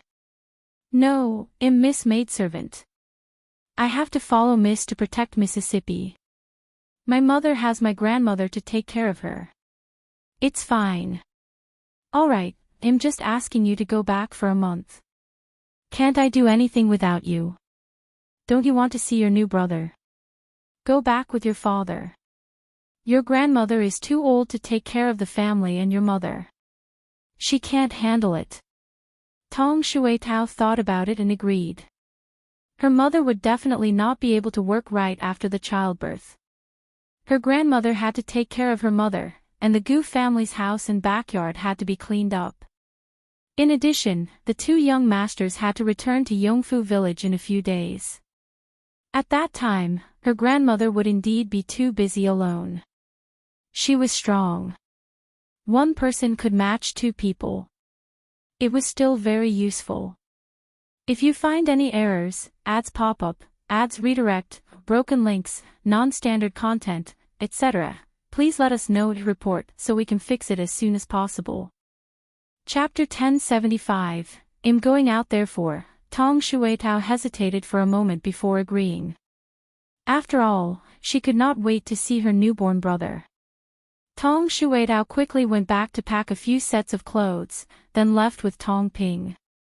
The Gu family had all returned home. When the results of the prefectural examination were out, the neighbors also knew. On the way back, Gu Yundong specially bought some sweets and snacks for everyone to enjoy. As soon as they reached home, someone came to their door. The people living here were all scholars, including elementary scholars and high scholars. Therefore, although Gu Dajiang had won second place in the prefectural examination, everyone was not very surprised. They came to congratulate him and returned. The candy in Gu Dajiang's hand was quickly distributed. The family living next door to the small courtyard was the last to leave. When she left, she pulled Gu Dafeng and said, "Previously, a girl surnamed Fan came over and said that there's already some progress in the matter you asked her to pay attention to. She asked you to go over tomorrow to take a look." Gu Dafeng's eyes lit up. She quickly thanked the neighbor and sent her out. Gu Dajiang asked curiously, "Who is Sister Fan?" "It's Xiaoyuan's mother." Gu Dajiang was enlightened. So it's Xiaoyuan's mother. She had an impression of this. The potted plants in the courtyard were all bought from her. What did you ask her to pay attention to? It's about finding a house. Didn't I tell you before? Well, move out after you pass the prefectural examination. Gu Dajiang was stunned. You did, but I just passed the prefectural examination. You're too fast. Gu Dafeng waved her hand. What's so fast about it? I've been searching for a month before there's finally a suitable one. I'll go take a look tomorrow. If it's possible, I'll rent it. Actually, don't stop me. You know my personality. Besides, I've already spoken to you. Gu Dajiang couldn't help but sigh and stop persuading her. Indeed, there was no reason to stop her from leaving. His brother-in-law Bian Han's legs had already recovered, and their wooden carvings were selling well. Previously, Bian Han had listened to Yundong's suggestion and often carved complete sets of works. There were indeed many people who were unwilling to just buy one item. When they saw a complete set, they insisted on buying it together. Gu Dafeng already had a lot of money in her hands. Now, the couple also planned to buy some good wood and carve more exquisite things. They could sell them in the shop later. When they had enough money, they would consider renting a shop. That way, they would not have to go to the market every day. It had rained several times in the prefectural city a few days ago, and it would last for 2 to 3 days. It was not convenient for Gu Dafeng to set up a stall in such weather. It was better to have her own shop. Seeing that her father had no objections, Gu Yundong said, "Eldest aunt, I'll go with you tomorrow." "You're free tomorrow." "It's okay." Gu Dafeng nodded. "Coincidentally, I heard that the local tyrants at Xingtao Street are afraid of you. With you around, I can avoid a lot of trouble." The children immediately raised their hands. "We're going too. Don't follow me. It's not like we need so many people for a gang fight. You can go after we rent the house." Gu Dafeng rejected them mercilessly. The children pouted in disappointment. They turned around angrily and ran into the house, muttering something. Xiaoxi, who had been silent all this while, narrowed his eyes slightly. He clenched his fists and suddenly said to Gu Yundong, "I'm going out for a while. If you find any errors, ads pop up, ads redirect, broken links, non-standard content, etc., please let us know to report so we can fix it as soon as possible." Chapter 1076, Familiar Box, Where Are You Going? Gu Yundong looked at the sky. It was already so late. He could not possibly go to the Million Gold Pavilion. Xiaoxi had already reached the door. He waved his hand. "I'll be back in a while." When Gu Yundong wanted to ask again, he had already disappeared behind the door. He moved very quickly and disappeared in an instant. Gu Yundong was confused. After a while, she turned around and returned to the courtyard. Then, she saw Gu Dafeng packing up, especially the wooden carvings scattered in the courtyard. She had gathered them one by one. Gu Yundong walked over to help tidy up the house. "Eldest aunt, you don't have to be in such a hurry. You haven't seen the house yet. What if you're not satisfied?" "If I'm not satisfied, so be it. It doesn't matter. I'll have to clean it up sooner or later anyway." "Hey, pass that to me." Gu Yundong followed the direction of her finger and handed over a wooden sculpture. Gu Dafeng took it and looked up at her. "Where did Qingyuan go?" "I don't know. It looks like it's an emergency." Gu Dafeng nodded. "That must be very urgent and important. Qingyuan is a good child and knows his limits. You don't have to worry too much. Eldest aunt seems to have a very high opinion of him." "That's true. He may look cold on the outside, but his heart is warm. Although he doesn't know how to say good things, the things he does make people feel warm in their hearts. Your uncle's legs have been inconvenient these days. When Qingyuan sees him, he will help. Even if he goes to the toilet, he will carry him. Tell me, who would be willing to do this, especially a young man who is not related to us? Isn't it because he dotes on you?" As she spoke, she thought of Bian Mulan's husband. If it was him, he definitely wouldn't do such a thing. Her niece was blessed and would lead a good life in the future. Gu Yundong pursed her lips and smiled. Xiao Qingyuan was indeed not bad, but he did not know how to put in a good word. She did not agree. This fellow was smart. She and Gu Dafeng chatted as they packed. She originally thought that Xiao Qingyuan would return soon after leaving. Unexpectedly, he only appeared at the entrance of the small courtyard in a hurry when the sun set. Besides him, there was also Xiaowan, the former Mao. Xiaowan was carrying 2 large boxes of things. They looked like tea leaves and wine. Moreover, from the packaging outside, they were the most expensive ones in the prefecture capital. Xiao Qingyuan was holding a familiar box. Gu Yundong's eyelids twitched. A familiar feeling welled up in his heart. She was about to go forward and ask him where he had gone when she saw Xiao Qingyuan wink at her before striding into the central room. Gu Dajiang was talking to the 3 children. They were very curious about the matter in the examination shed and were asking about the difference between the county and prefectural examinations. Just as they were listening with relish, they saw Xiao Qingyuan enter. He said to Gu Dajiang, "Uncle Gu, I have something to tell you." Seeing his solemn expression, Gu Dajiang nodded and said to the 3 children, "All right, go out first. We'll talk later." After the little ones left, Gu Dajiang brought Xiao Qingyuan to the study. Gu Yundong stood in the courtyard, his heart suddenly racing. Gu Dafeng had walked to her side and stood still. He asked softly, "Why is Qingyuan looking for your father? He looks very serious." "I'm not sure either." Although she said that, she could not help but clench her fists. Just as she finished speaking, a loud bang suddenly came from inside. If you find any errors, ads pop up, ads redirect, broken links, non-standard content, etc., please let us know to report so we can fix it as soon as possible. Chapter 1077, Gu Dajiang, shut up with a bang. It sounded like a stool was suddenly knocked to the ground. Everyone in the courtyard turned around in shock. Gu Yundong was about to walk in when the door of the study was suddenly opened. Xiao Qingyuan and Xiao Quan were pushed out. Gu Dajiang's face flushed red as he pointed at him with a trembling finger. "Just get the hell out of here right now." Xiao Qingyuan didn't move, and Gu Dajiang was instantly angry. Although he was a scholar, he was also a farmer. He was so angry that he cursed on the spot. "I told you to leave, did you hear that? I was happy when I just passed the prefectural examination, but you came over immediately to pour cold water on me, right? Wedding. Why don't you take a look at how old Yundong is?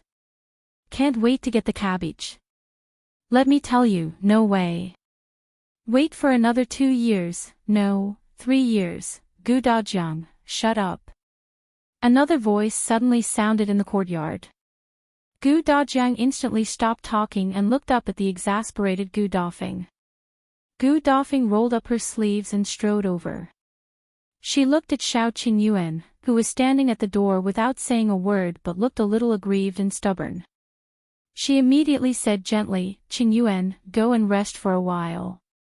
I'll talk to him. Don't worry." Then, she turned around and looked at Gu Dajiang with a livid expression. She pushed Gu Dajiang into the room and closed the door with a bang. Immediately after, Gu Dafeng's resentful voice sounded. "Enough.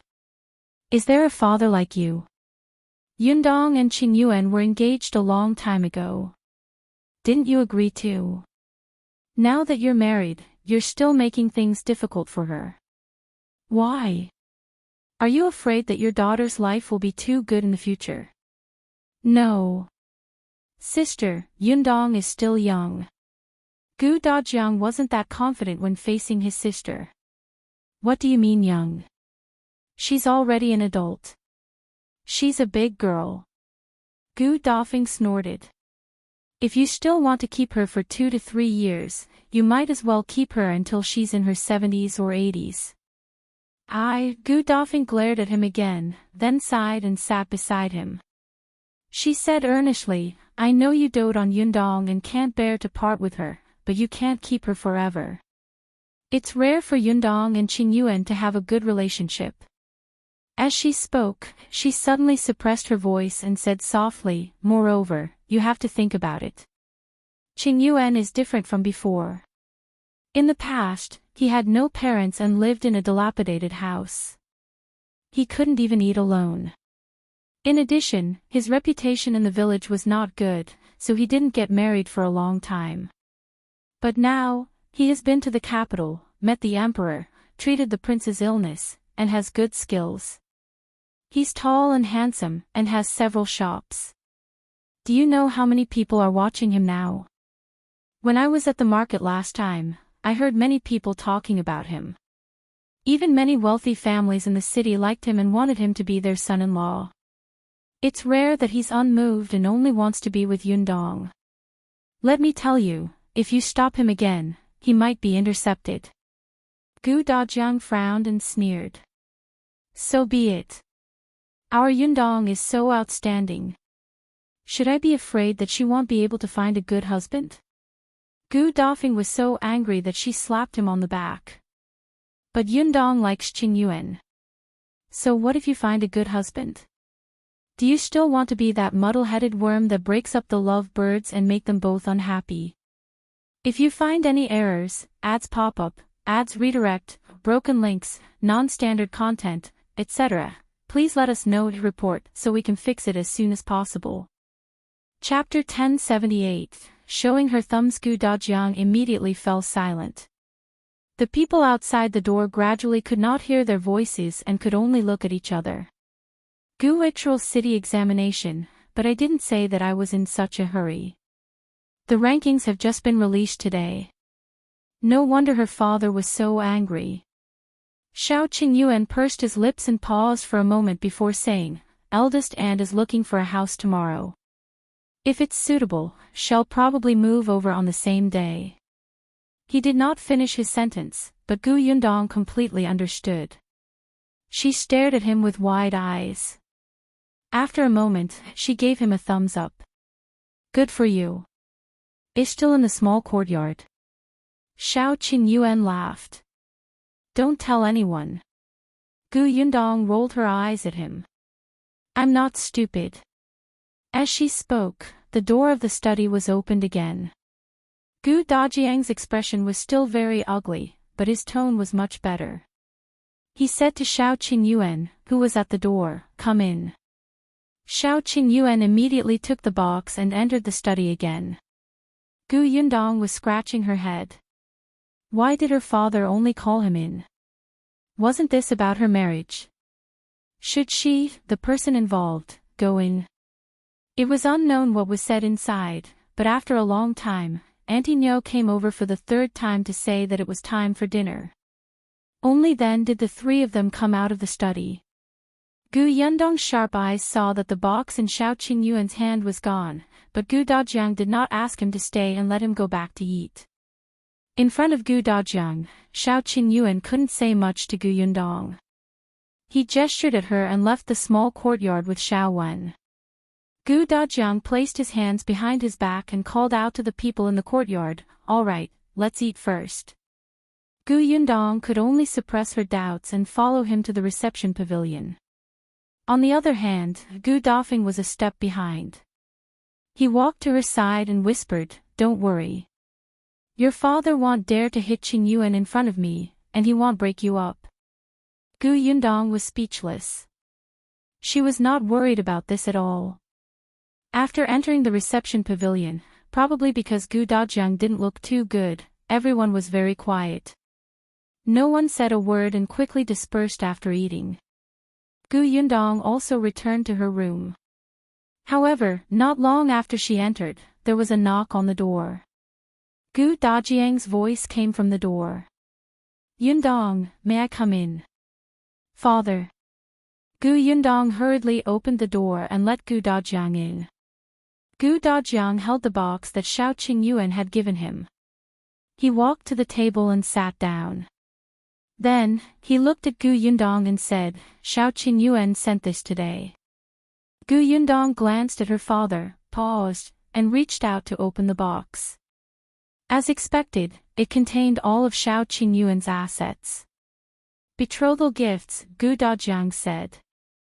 He's offered the 2 shops and the house in Yongfu village. He said that he had already given you the contract for the manor outside the city, right? Gu Yundong nodded. Looking at the box in front of her, she felt her hands become extremely heavy and hot. Gu Dajiato part with you. If you find any errors, ads pop up, ads redirect, broken links, non-standard content, etc., please let us know to report so we can fix it as soon as possible. Chapter 1079, Dowry. As Gu Dajiang spoke, his mood sank slightly. You're my first child. Back then, when your mother gave birth to you, it was difficult for her to give birth. The doctor said that she would never be able to give birth again. At that time, your mother and I thought that you were our only daughter. We wished we could give you everything. Among the 3 children, Gu Dajiang had always had the deepest feelings for Gu Yundong. I still remember when you were just born. You were a little ball. I didn't expect you to get married in the blink of an eye. I felt like I was in a dream. It's unreal. I'm not capable. I didn't give you a good life when I was in the old Gu family. Now in Yongfu village, you're the one who let the Gu family live a good life. Now that I'm already a preparation scholar, I'll become an elementary scholar in August. I can more or less protect you. I just thought that when I get the titles, my status will be different. I can still shelter you from the wind and rain for a year or 2. I didn't expect that kid to be so impatient. Gu Dajiang couldn't help but lower his head and wipe the corners of his eyes. Gu Yundong's heart ached at his words. She felt both suffocated and warm. She knew that her father had been trying very hard to support this family, so he had worked very hard. He had won the championship in the county examination and 2nd place in the prefectural examination. He wanted to obtain a title as soon as possible and shield her from the wind and rain.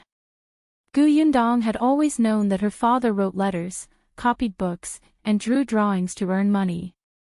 He also worked hard to promote canned candy in the academy. He was silently supporting his daughter in his own way. Although there were people in the academy who criticized him for being a greedy scholar, Gu Dajiang didn't care. He only cared that as a father, he still needed his daughter to work so hard to support him in his studies. He wanted to share some of the burden, even if it was insignificant. He wanted to help Yundong more, but Xiao Qingyuan cut him off. This was what Gu Dajiang disliked about him. Gu Yundong slowly took a deep breath and suppressed the tears in her eyes. She smiled and said, Father, even if Brother Xiao and I get married, you can continue to shelter me from the wind and rain. I'm still your daughter. If outsiders bully me, you'll tell them that my father is Gu Dajiang. He's now an elementary scholar, a high scholar in 3 years, and an honorable scholar in the future. Gu Dajiang was amused by her. You sure have confidence in me. Of course. Gu Dajiang nodded at her before continuing, we'll get someone to calculate the date of your wedding tomorrow. We definitely have to choose a good day. As for your dowry, I can't take out anything else. The few shops and the workshop in the village are your dowry. As for the house in Yongfu village, the small courtyard now, and the few hundred acres of orchard. You directly registered it under my name back then. Consider that I've bought them from you. I'll pay you when I have money in the future. Gu Yundong frowned. Father, what are you saying? How can I? You don't understand. Women only have confidence when they have dowry. Gu Dajiang bluffed. It's settled then. As a father, I'm not that shameless to take my daughter's things for myself. Gu Yundong stood up. How can you call this taking things for yourself? You raised me up. Isn't it my duty to be filial to you? Even so, you don't have to do so much for me. If I take it from me, I'll feel guilty. If you find any errors, ads pop up, ads redirect, broken links, non-standard content, etc., please let us know to report so we can fix it as soon as possible. Chapter 1080, Did the Gu family escape here? Gu Yundong frowned deeply. For the first time, she realized that she could not win against her father. However, since she had put these things under Gu Dajiang's name back then, they were the Gu family's house. She had no objections to the shop and workshop being her dowry, but the house, what should I do? How troublesome. Gu Dajiang made the final decision and left the box of betrothal gifts from Xiaoxi. Gu Yundong, as expected, once they were about to get married, this matter instantly became complicated. The first thing was the distribution of assets. If this was in any other family, it would probably be good enough if the father could give his daughter a dowry of a few hundred taels of silver.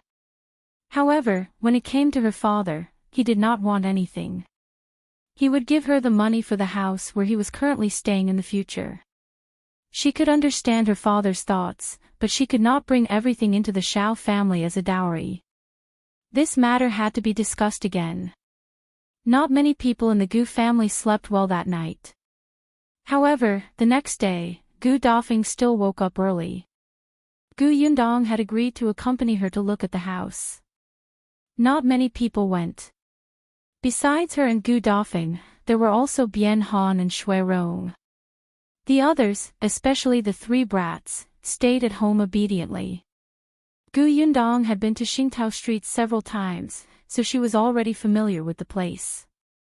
When she knocked on Xiao Yuan's door, Madame Fan and Xiao Yuan happened to be going out to set up a stall. When she saw Gu Dafeng, Madame Fan immediately put down the card in her hand and planned not to go out. You're here to look at the house, right? I'll bring you there now. Gu Dafeng quickly stopped her. No need, no need. Just tell us where the owner is. It's a rare good day today. Don't delay your business. We'll go over ourselves. Gu Yundong also said, That's right. Mrs. Fan, you should be busy. We're all adults now. We can find the place by ourselves. How can that be? We agreed that I would bring you there. How can I leave you behind? Just as she finished speaking, a head suddenly popped in from outside. When she saw the person inside, she immediately exclaimed, Boss. Why are you here? Gu Yundong turned around. Wasn't this Su Qing? You're off today. Yes, it's my turn to rest. I heard some movements here, so I came over to take a look. The Su family lived next door, which was very close. Xiao Yuan was on good terms with her, so she immediately explained everything in detail. Su Qing nodded in understanding. I know where the owner is. Mrs. Fan, go ahead. I'll bring the boss and the rest over. You do. Su Qing nodded with certainty. Madame Fan was relieved. Only then did she bring Xiao Yuan out of the courtyard and go to the market to set up a stall. Su Qing went home and informed Mother Su. Mother Su found it strange. Boss Gus' aunt is looking for a house. Why is she here? Could it be that her aunt's family isn't well off? One had to know that the rent of the houses here was cheap, but this place was not very peaceful. Just the local tyrant alone was a headache. Su Qing said, I heard that after the boss aunt fled to the Shuanhe Prefecture 2 years ago, she was lost.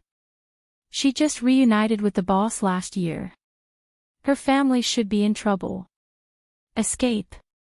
Mother Su was surprised. Her aunt escaped from the Yongning Prefecture. That's right. Didn't I tell you? The boss also fled here. That's why I especially admire her. With that, Su Qing hurriedly ran out of the door. Mother Su muttered, She's indeed admirable. She just escaped from the famine 2 years ago. Now, there's actually such a big... Wait, she escaped from the famine.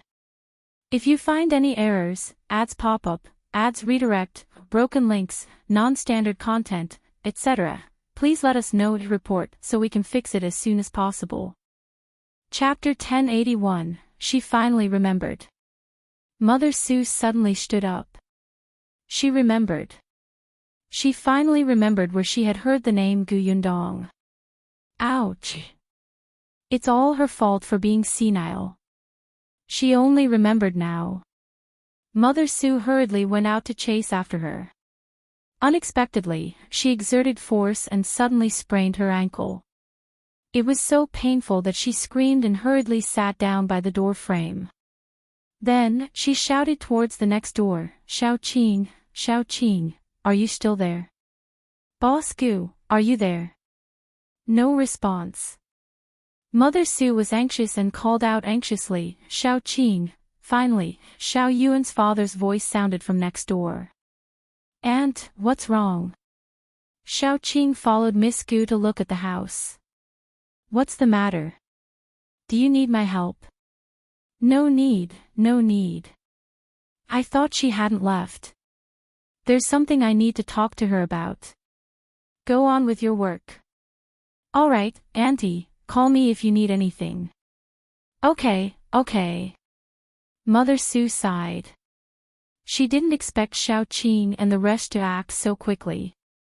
They had just left the house and were already gone. She held the door frame and stood up again. Fortunately, she had only sprained one ankle and could still walk back to the house. Mother Su slowly moved back into the house and rubbed the liniment on her ankle a few times. On the other side, Su Qing had already led Gu Yundong and the rest to look for the owner. The owner didn't live far away, but the house he wanted to rent was a little far from Xiaoyuan's house. That couldn't be helped. After all, there weren't many suitable houses. When the owner saw them, he immediately brought them to the house enthusiastically. Although my house isn't big, it's in a good location. There's a river outside, so it's especially convenient to wash things. He looked at Bian Han, who was being pushed by Shui Rong in a wheelchair, and said, that road is made of limestone. It's flat. It won't be troublesome for you to go back and forth. Su Qing leaned close to Gu Yundong's ear and whispered, if it's not far from the river, the rent might be a little expensive. Moreover, I heard from my mother that when she rented a house on Qingtao Street in the past, she also went to the river to check houses. Then, she realized that there was a family by the river whose house was not very good. Someone had died unjustly and it was haunted in the middle of the night. I don't know if this house is that house. Boss, walk slowly. I'll run back and ask my mother if it's this house. Don't fall for it. There's no need to go through so much trouble. It's no trouble. This place is not far from my house. It only takes half a cup of tea to go back and forth. With that, Su Qing ran away. Gu Yundong did not know whether to laugh or cry when she saw how energetic she was. Is her personality also affected by Zhuangzi now that they're engaged? Su Qing returned to the Su family very quickly. Unexpectedly, before she could say anything, she saw her mother sitting on the bed and rubbing her ankle. She was shocked. Mother, what's wrong? Mother Su looked up and quickly put down the things in her hand. Oh, you're finally back. Then, she looked behind her. Where's your boss? Didn't she come back with you? Boss went to look at the house. Su Qing sat by the bed and was about to take the liniment from her. Mother Su waved her hand. There's no need for you. I have something urgent to tell your boss. Hurry up and bring me there. As she spoke, she was about to get off the ground. Su Qing was so frightened that she hurriedly held her. Don't come down, don't come down. Just tell me what happened. I'll go find the boss. Sigh, I can't explain it clearly to you in a few sentences. Mother, don't be anxious. I'll go find the boss now. Sit down and don't move. With that, Su Qing ran out again. When she reached the door, she suddenly remembered why she came back.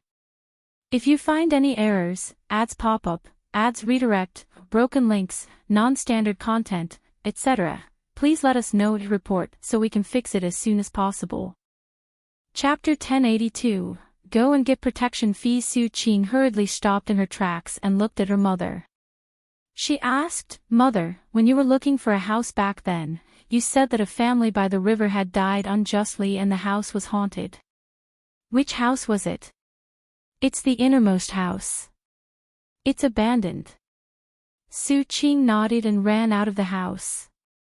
She hurried back and forth and soon caught up with Gu Yundong and the rest. Gu Yundong could not help but be surprised when he saw how anxious she looked. "Why are you in such a hurry?" "Boss, my mother said that she has something very important to tell you." "Looking for me?" Gu Yundong pointed at herself. "Is it urgent?" "Yes, she wanted to come over personally, but she accidentally sprained her ankle and couldn't come out." Gu Yundong was even more puzzled. But from what Su Qing said, it must be very important that Mother Su sprained her ankle because of this. Gu Dafeng, who was beside him, also heard it. The house owner also heard it. Just now, she saw Su Qing run away alone. Now, Su Qing rushed back in a hurry and wanted them to go back. Could it be that this girl had found a cheaper house with a better location? How could that do? The owner was immediately unhappy. "What do you mean? Are you going to rent a house or not? I've already brought you all here, but you're leaving without even looking at the house. Are you messing with me?" "Yes, I'm renting it. I didn't say that I wouldn't rent it. Isn't this an urgent matter?" Gu Dafeng said as she pulled Gu Yundong's arm. "Why don't you go back with Su Qing to take a look? We can look at the house ourselves. It's not far away anyway.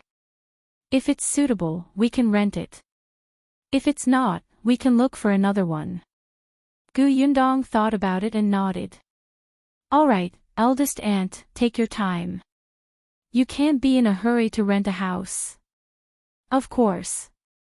Gu Yundong then instructed Shui Rong, "Take good care of my eldest aunt and uncle. You can also help with their opinions."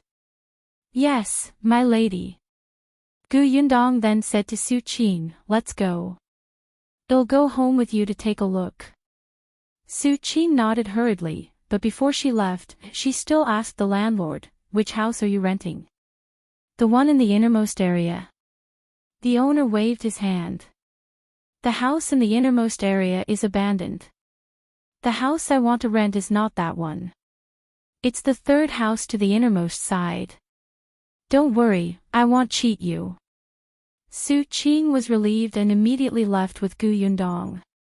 On the other hand, Shui Rong was meticulous and asked, "What's wrong with the house in the innermost area? Why is it abandoned?" "Sigh, that house is haunted and no one lives there. But don't worry, my house is far away from the house. There's nothing to do with it. You'll know when you see it." The owner led them to the river. Unexpectedly, when they were about to reach it, a person suddenly walked over. That person walked unsteadily. When his gaze landed on the owner, it was meaningful. The owner's expression suddenly changed and he immediately lowered his head. However, Gu Dafeng and Shui Rong were checking the surroundings on both sides and did not notice their expressions. After that person brushed past the owner of the house, his footsteps immediately quickened. Not long after, the man walked into a courtyard and said to one of the people who was playing cards, "Boss, I met Qian when I came back just now. He happened to bring people to look at the house by the river. I think we can rent it out soon. Should we pay a visit and ask for protection fees? If you find any errors, ads pop up, ads redirect, broken links, non-standard content, etc., please let us know to report so we can fix it as soon as possible." Chapter 1083, Negotiation. The boss raised his eyebrows and pushed the cards away. He looked up and asked him, "Someone went to look at the house. Did you see who it was?" There were 3 people following Qian. 1 was a woman and 2 were men. One of the men was a cripple who was pushed away in a wheelchair. Cripple. The boss touched his chin and clicked his tongue. After a while, he said to him, "Little Six, go take a look and see who among them wants to rent a house or if all 3 of them live there. After they rent it and pay, well, go and find someone to ask for protection money." "All right, I'll go now." Little Six was excited. He rubbed his hands and walked out of the courtyard happily. He ran quickly and not long after, he saw Gu Dafeng and the others. They happened to walk into the 3rd house's courtyard. Little Six hurriedly took a few steps forward and nestled outside the door to listen to the commotion inside. Coincidentally, the owner of the house was introducing the house. "This house belongs to my uncle. Previously, he and my aunt lived alone. Recently, they bought a big house elsewhere, so this house is empty. Because it's an old house, they can't bear to sell it, so they plan to rent it out. The place is not big. There are only 2 rooms. This side is the central room, and next door is the kitchen and outhouse. There's also a small warehouse that's convenient to store miscellaneous things. The courtyard is not big, but you can grow vegetables in the corners on both sides. Also, I'll let you use everything in this room. It's just that some of the tables and chairs are old. If you don't want them, I'll take them away.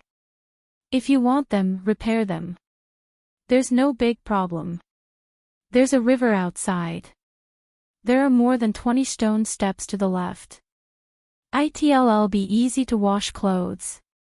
By the way, how many people will live here?" Gu Dafeng listened to him as she checked. Actually, he was very satisfied with this house. Although there were only 2 rooms, they were big enough. The kitchen and outhouse were relatively clean. The tables, chairs, and benches could also be used. Those which were broken could be repaired. Anyway, her man was a carpenter. There was also that small storeroom that could be used to put wood carvings for them. "There's only 2 of us. We're husband and wife." She pointed at Bien Han. The landlord nodded. "It's enough for 2 people to live in. It's not expensive. The rent for this house is only 1-2 taels a month. How about it? Are you considering renting it?" Gu Dafeng frowned. "It's not cheap even if it's 1-2 taels. The better locations only cost 1-2 taels. But it's convenient here. To be honest, this price is already very rare in the prefecture capital." Gu Dafeng still frowned and looked a little forced. "Let's discuss it first." "All right, you guys discuss it first." Gu Dafeng, Bien Han, and Shui Rong went to the side to whisper. The 3 of them muttered for a while before finally coming to a decision. If the other party was willing to give a discount, they would rent it. Gu Dafeng bargained with the landlord for a tael of silver a month before renting the house. The owner of the house was also afraid of trouble. He had seen Little Six just now. When Little Six saw him, he smiled slyly. He was probably going to cause trouble, so let the rent be less. Just rent it out first. The 2 sides quickly finalized all the matters and wrote the lease. The rent here was paid once a month and there was a tael of silver as a deposit. The lease period was at least half a year. After receiving the money, the owner finally heaved a sigh of relief. At the door, Little Six also threw the last peanut in his hand into his mouth and quickly got up to run. If you find any errors, ads pop up, ads redirect, broken links, non-standard content, etc., please let us know to report so we can fix it as soon as possible. Chapter 1084, Do you know Gu Xiaoxi? The owner of the house handed the key to Eldest and Gu and left. Gu Dafeng looked at the house that already belonged to her and her heart was suddenly filled with endless vitality. Although they were still renting a house now, she believed that they would be able to buy a house of their own soon. Yundong isn't back yet. Let's clean up the house first and wait for Yundong to come over to take a look. That way, we can move in tomorrow. Boss chuckled, put on his coat, and left. Little Six, lead the way. Even though he knew the address and didn't need anyone to lead the way, he still had to have an imposing manner. All right, boss, this way. The local tyrant swaggered towards Gu Daifeng's rented house with a group of underlings. Wherever he went, passers-by quickened their pace and turned their heads to avoid him. When the gangsters were far away, they shook their heads and whispered, I wonder who's unlucky this time. If Gu Yundong was here, she would definitely recognize this group of people. They were the local tyrants who had received benefits from the Zhou family and wanted to cause trouble for her shop. Unfortunately, she was still at the Su residence. After following Su Qing home in a hurry, Gu Yundong saw Mother Su sitting on the bed, sighing and looking vexed. She and Su Qing looked at each other and quickly went forward to ask, Auntie, I heard from Su Qing that you have something very important to discuss with me. Mother Su looked up and hurriedly said, Yes, yes. I suddenly remembered something. I think I have to tell you as soon as possible. As she spoke, she hurriedly gestured for Gu Yundong to take a seat. Aunt, please speak. Gu Yundong sat down at the side. Seeing this, Su Qing quickly poured 2 cups of hot water for the two of them. As soon as she entered, she heard her mother say, Xiaoqi told me that your family fled from Yongning Prefecture. Bien Han agreed. All right, I'll see which tables and chairs need to be repaired first. He slowly stood up and inched forward. Bien Han's legs were getting more and more agile. As long as he didn't walk too long and didn't have too much burden on his body, it wouldn't be a problem for him to walk and stop. Seeing this, Shuirong immediately went into the kitchen and took out a wooden bucket. I'll go to the river and get some water. All right, go ahead. The three of them quickly got to work. No one knew that Little Six had already excitedly told his boss about the situation here. Boss, should we go now or another day? The local boss stood up and fiddled with it. Let's go now. It's boring. Let's take care of our new neighbors in case they don't know the rules of this street. The lackeys at the side immediately echoed, That's right. How can you not tell us that you're staying at Xingtao Street? Sigh, I just lost 50 copper coins to boss.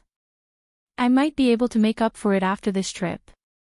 I lost 20 copper coins too. Let's go together. Who knows, it might be a fat sheep. Yes, why? Gu Yundong nodded. Mother Su paused for a moment and said, When I first heard your name, I found it familiar. It seemed like someone had mentioned this name in my ear. I didn't remember it at that time. After all, there were many people with the same name.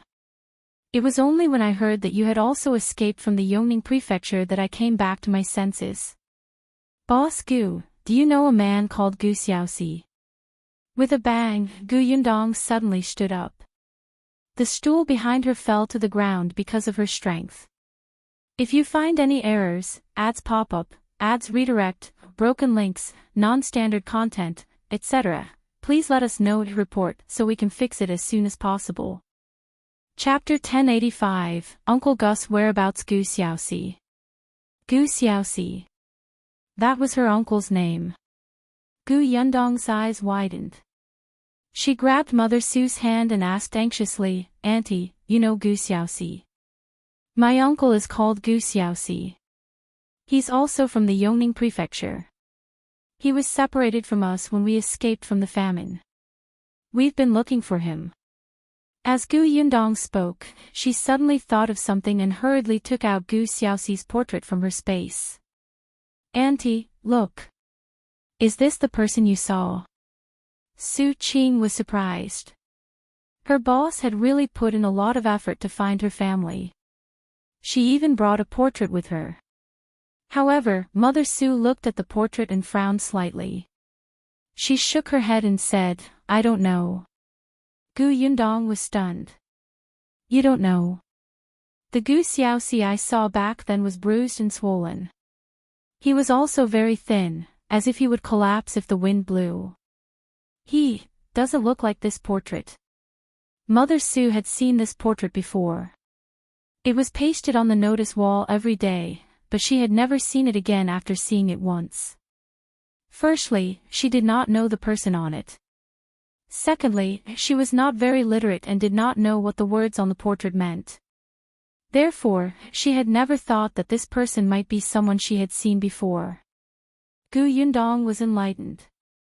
Yes, the portrait she drew was of her uncle in the old Gu family. He had definitely lost a lot of weight during his escape, but she did not know that his face was still swollen. He must have suffered a lot on the way to escape. Gu Yundong put the portrait aside and asked anxiously, "Aunt, when did you see him? Do you know where he is now?" "I saw him a few days after the city gate opened," Mother Su said. "At that time, one of my nieces came to look for me." Gu Xiaoxi came with her, Xiaoxi. "Niece? My uncle was with your niece?" Mother Su nodded. "I have a distant cousin. Although we're separated by several levels, we often worked together when we were young. Our relationship is not bad. It's just that she later married into the Yongning Prefecture and got away from us. After she married over, she never visited us again. This time, my cousin died on the way because of the famine. Only my cousin-in-law and daughter, Xiaoxi, were left. Later, my cousin-in-law died too. I heard that it was to save your uncle. Before he died, he entrusted Xiaoxi to your uncle and even instructed them to come to the Xuanhe Prefecture to find my cousin's family. They must have suffered a lot along the way. When they arrived at the Xuanhe Prefecture, they were penniless and had been hungry for a few days. Fortunately, someone fed them porridge at the city gate at that time, so they survived. When the door of the new emperor's prefecture opened, Xiaoxi and your uncle entered the city gate and found my house. It should be the address my cousin gave Xiaoxi. When I saw them, your uncle's face was already bruised and swollen. I couldn't see his appearance clearly. Later, they rested at my house for half a day and told me what happened on the way to escape. That was when I found out your name.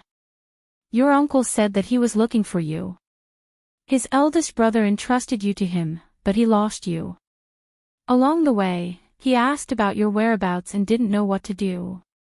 He said that if I heard your name, I should ask someone to send a letter to him. At that time, Uncle Gu was also in despair. Actually, when he said those words, Mother Su could tell that he no longer had any hope. If you find any errors, ads pop up, ads redirect, broken links, non-standard content, etc., please let us know to report so we can fix it as soon as possible.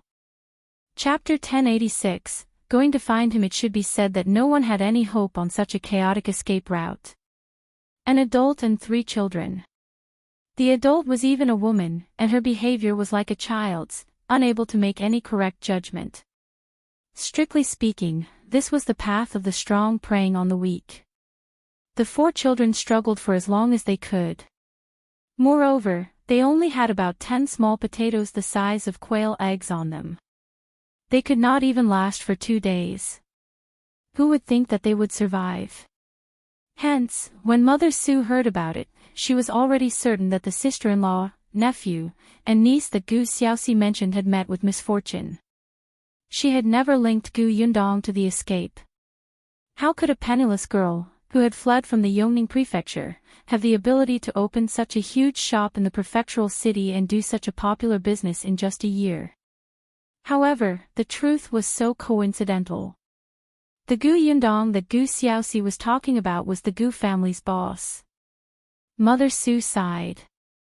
Later on, they had lunch at my house and asked if my family was still around.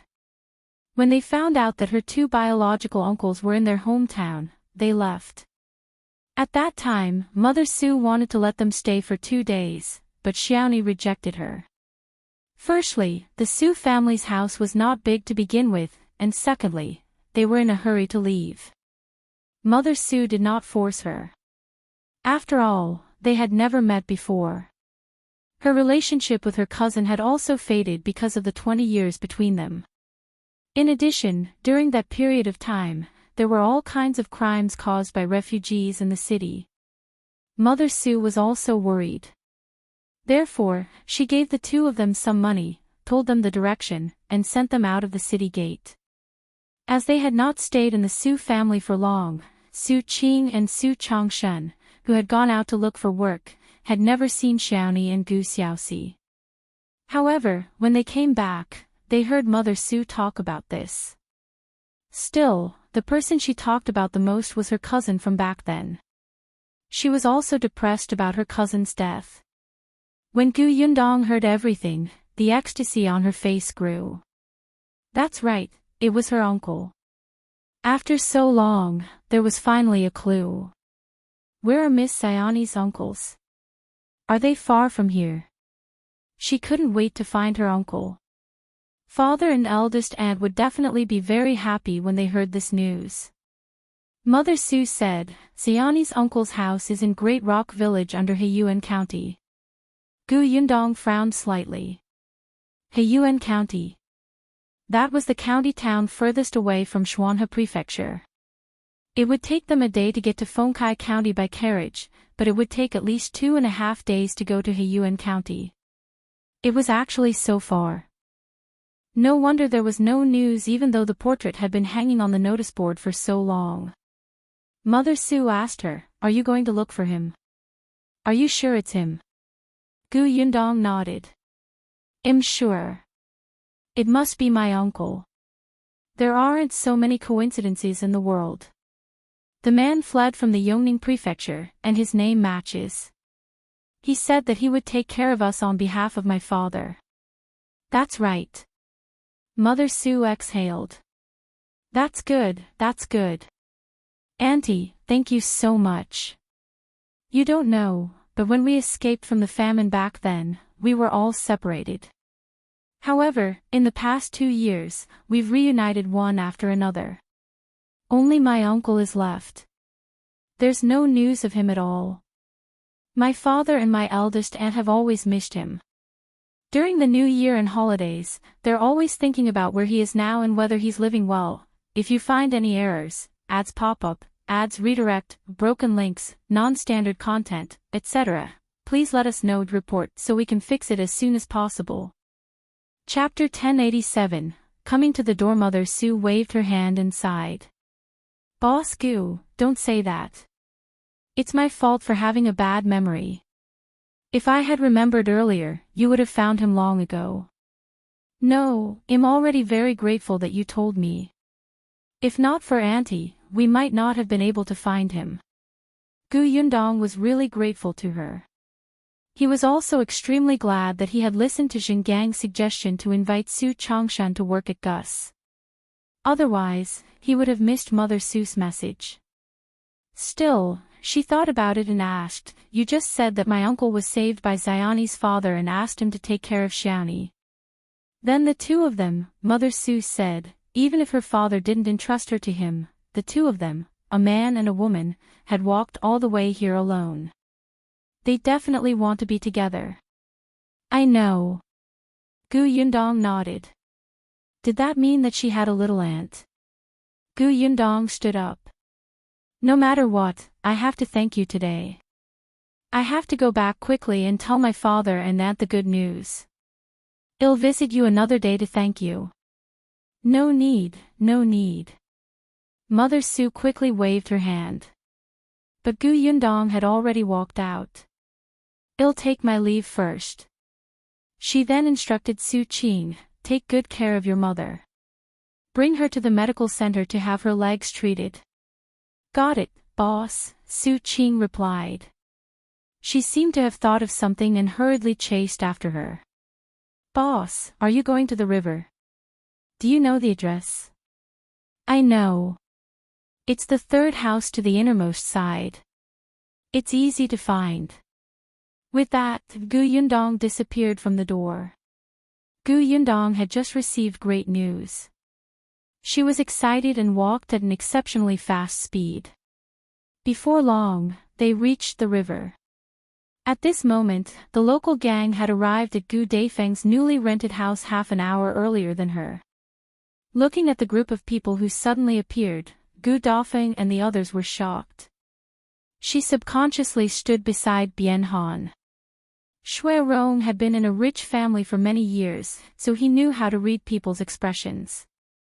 One look at this group of people and he knew that they definitely did not come with good intentions. He pushed the wheelchair over and let Bian Han sit down first, in case there was a conflict later and they accidentally pushed him over. Then, he slowly grabbed the broom in the corner and asked the group of people in front of him coldly, "Who are you? What are you doing here?" Gu Daifeng also picked up a long bench and looked at the people opposite her with a dark expression. "This is our rented house now.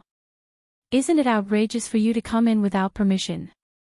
When the local boss saw their posture, he glanced at the cripple in the wheelchair and immediately laughed. "Don't be agitated, don't be agitated. Of course we know that this is the house you rented, and it's just rented. The monthly rent is 1 tael of silver. It's quite cheap, right?" Gu Daifeng frowned and looked at them. She suddenly understood. "Are you the local tyrants of Xingtao Street?" Yes, he had long heard that there was a gang of local tyrants on this street. The boss raised his eyebrows. "Oh, you've heard of us. That makes things easier." With a wave of his hand, a lackey brought a stool and placed it behind him. Boss sat down leisurely. "As for me, I won't waste my breath. Do you know why your rent is so cheap? Is it because of you?" "That's right, it's because of me. All the neighbors who live here know that this area is not safe. We often encounter theft. We are here to prevent such things from happening. If you find any errors, ads pop up, ads redirect, broken links, non-standard content, etc., please let us know to report so we can fix it as soon as possible." Chapter 1088, where reasonable people Gu Daifeng and Shui Rong looked at each other and gripped the things in their hands even tighter. She turned around and said to Bian Han, "Stay further away later, in case I hurt you." Bian Han also knew his own situation. Now was not the time to show off, so he nodded and whispered, "Be careful and try to stall for time until Yundong comes. Didn't they say that the local tyrant here is afraid of her? Let's use Yundong's name to scare them." Gu Daifeng thought for a moment. "But I don't think they're very smart. I'm afraid they won't believe me." As they spoke, the local boss was already impatient. "Why? What are you discussing? Let me tell you, it's useless no matter what you say. Anyway, you have to pay the protection fees. Don't say that you have a backer. If you have a backer, you won't come to Xingtao Street to rent a house. You won't have to bargain with the owner for just 0.2 taels of silver." Gu Daifeng, who was about to say that she had a backer, was speechless. "How could I accept this? Can't I rely on myself and be thrifty?"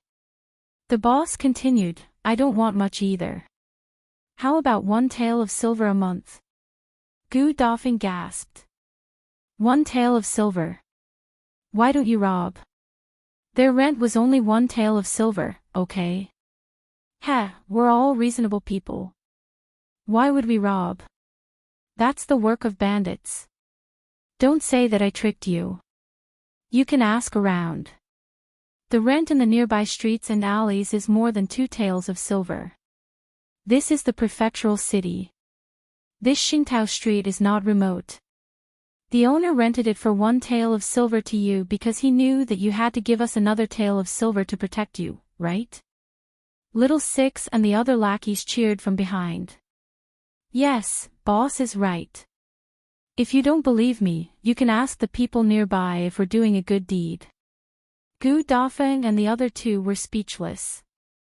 However, at this moment, a neighbor who was watching the commotion outside said, "Yes, yes. Just give it to him. I'll be at peace after giving it to you. If you don't give it to me, you'll lose things in the future. Your things will also break. You rented this house for 1 tael of silver. That's really a huge bargain. It's reasonable to give 1 tael of silver to buy peace. Gu Dafeng and the other 2 were so angry that they almost fell to the ground. What kind of bargain was this? What did he mean by taking advantage? He actually believed the words of a local bully. He was simply crazy. Of course, there were also different voices. You can't say that. This courtyard is not big. 1 tael of silver is not a small amount. If you give them another tael, they will lose. Before he could finish speaking, a few local tyrants turned their heads in unison and sneered at him. The person who spoke turned pale. He quickly lowered his head and silently dodged to the back. There were also others who agreed with this point of view. At this moment, they did not dare to speak. These local tyrants said that they had collected protection money to protect them, but in fact, they had not done anything at all. They just did not steal. They did whatever they wanted. If someone accidentally bumped into them on the way, they would still beat them up. The boss finally lost his patience. He suddenly stood up and kicked the chair behind him away. He said to Gu Dafeng and the others, "Hurry up. I still have to go back and push the cards.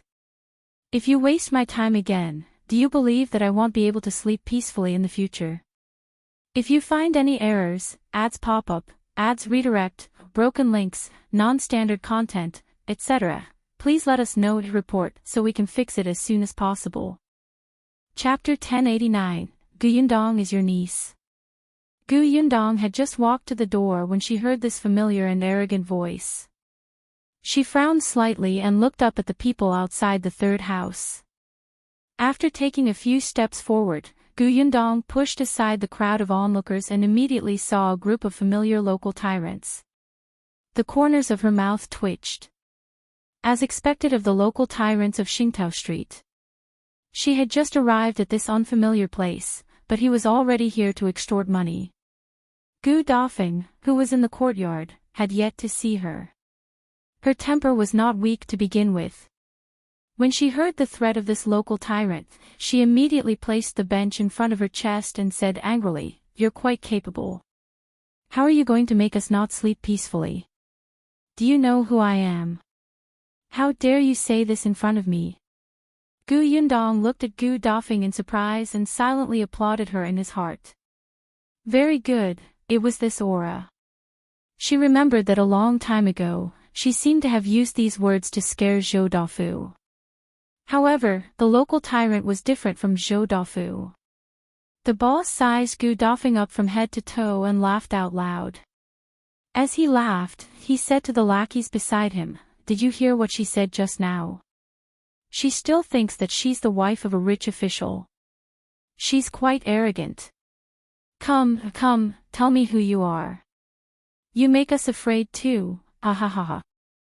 The group of lackeys behind him also laughed loudly. Even the people outside the door who were watching the commotion laughed softly. Gu Dafeng gritted his teeth. "You should know Gus, right? Ha! Gaw!" The laughter suddenly stopped. Whether it was the local boss or his lackeys, they all fell silent. Gu Dafeng secretly heaved a sigh of relief. It seemed that they were indeed afraid of Yundong. However, the nervousness and retreat she expected did not come. Instead, she saw the boss' completely dark face and red eyes. A moment later, she heard his sneer. "Why? Do you also want to say that you have a relationship with the owner of Gus? Are you going to tell me that she's your daughter and your niece, huh? Do I look so King stupid? Can any of you use Gus to fool me? Let me tell you, just now, I only wanted to take 1 tael of silver. Now, without 3 taels, you can forget about leaving this door today." The lackeys behind him immediately echoed, "Yes, pay up." They were also very angry. Many people in Xingtao Street knew that they, the local tyrants, did not dare to provoke Gus. Because of the Su family and the Shi family that moved over a few months ago. Su Chongshan of the Su family was working at Gus. The new kid called Zhuangzi was also a worker at Gus. The one called Jiang Bao was a shop assistant in Xiao's pharmacy. The local tyrants had suffered at the hands of Gu Yundong and Heyuan, so they naturally did not dare to provoke their employees. Therefore, when they collected protection fees, they basically bypassed the two families. Even their neighbors were safe because of them. There was no lack of smart people in Qingtao Street. As time passed, many people could tell. Hence, one family imitated the Su family and the Shi family. When the boss came to ask for protection money, that family actually said that they had a good relationship with the shopkeeper of Gus and often drank together and called each other brothers. The local tyrant wasn't sure at that time and was really fooled. When he turned around to investigate, good lord, they actually dared to lie to him. This matter made boss furious. If you find any errors, ads pop up, ads redirect, broken links, non-standard content, etc., please let us know to report so we can fix it as soon as possible. Chapter 1090, Boss Gu, you've heard wrong now, there was actually another family that used the name of Gus to bluff and scare them. Moreover, they were new. The local tyrants were afraid of Xiao Qingyuan and Gu Yundong, but that did not mean that they were easy to bully. Hence, the boss picked up the chair behind him and was about to smash it on the ground. Do you really King think we're easy to talk to? Stop. A shout suddenly came from behind. If you tell me to stop, the local tyrant sneered and turned his head, wanting to see who would dare to stop him at this time. However, halfway through his sentence, when he saw the appearance of the person, his voice suddenly stopped and his expression changed. He was not the only one. His lackeys also took a small step back and looked at Gu Yundong in horror. They had not forgotten that this woman looked young and thin, but she was King good at fighting. She could fight 10 people alone and could knock them down in an instant. There was also the maidservant beside her. She was stronger than the 3 men combined. That servant girl didn't come today. Fortunately, she didn't come. Gu Yundong smiled and walked to the eldest son's side. She looked up at the bench that he was still holding and said, "Do you want to put it down first? If it's accidentally broken later, you'll have to pay 10 times the price." Boss was stunned. Little Six, who was beside him, was quick-witted. He quickly went forward to take the stool and carefully placed it on the ground. Gu Yundong nodded in satisfaction and looked at Little Six with admiration. Little Six could not help but puff out his chest, feeling a ray of light above his head.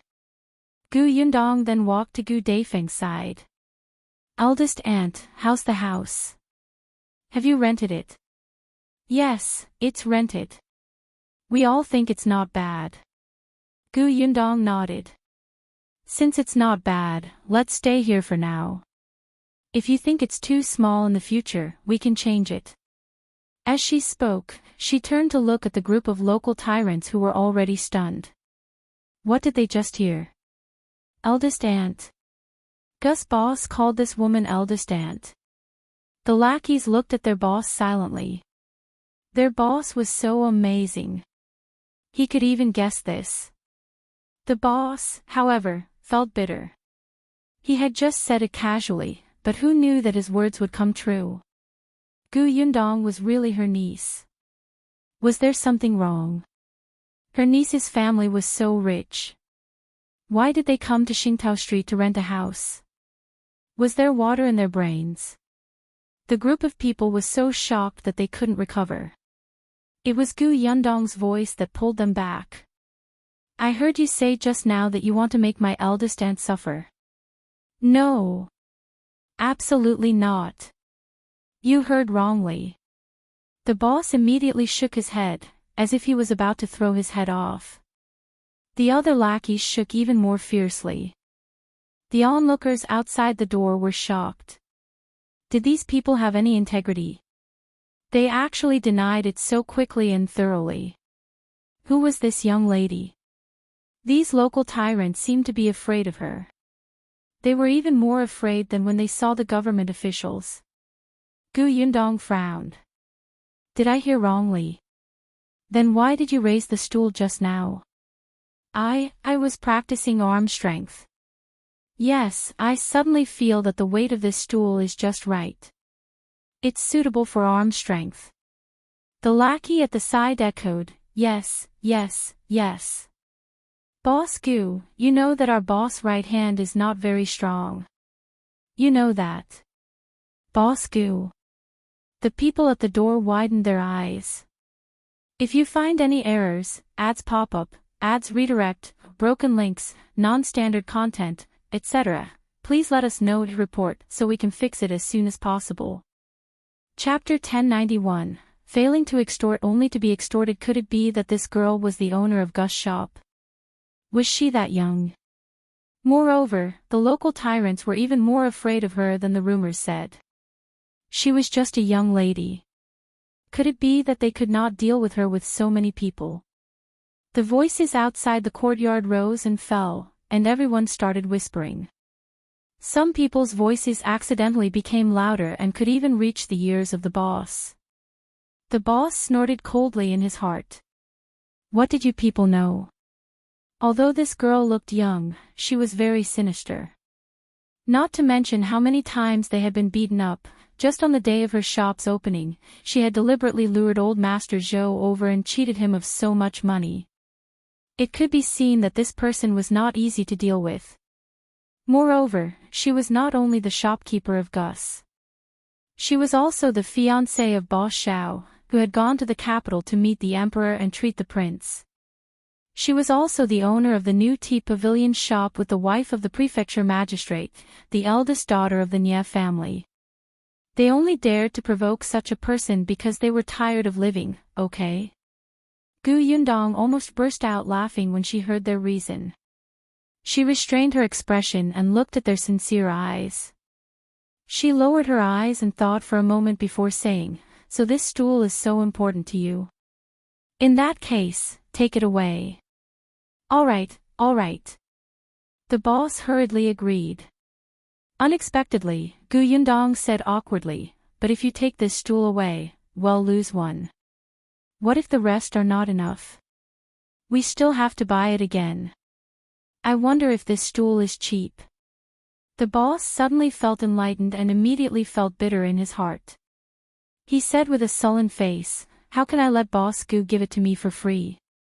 Wouldn't that make me look bad? How about this?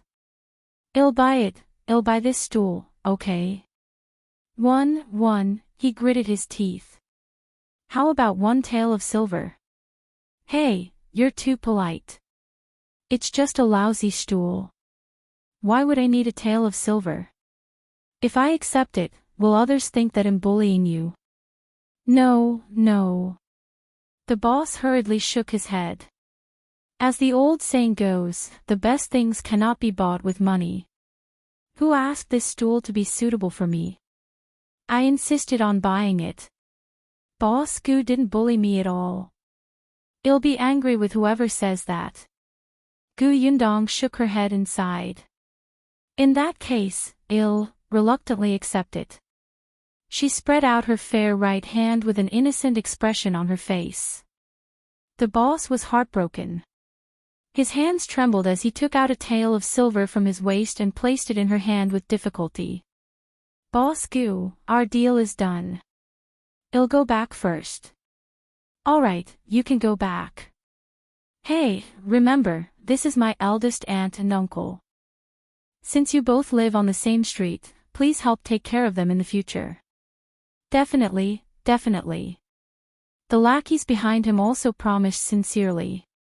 Then, the group of people began to rush out of the courtyard. They did not even look back, as if they were afraid that someone would chase after them. After walking for a long time, the boss hit little Six hard.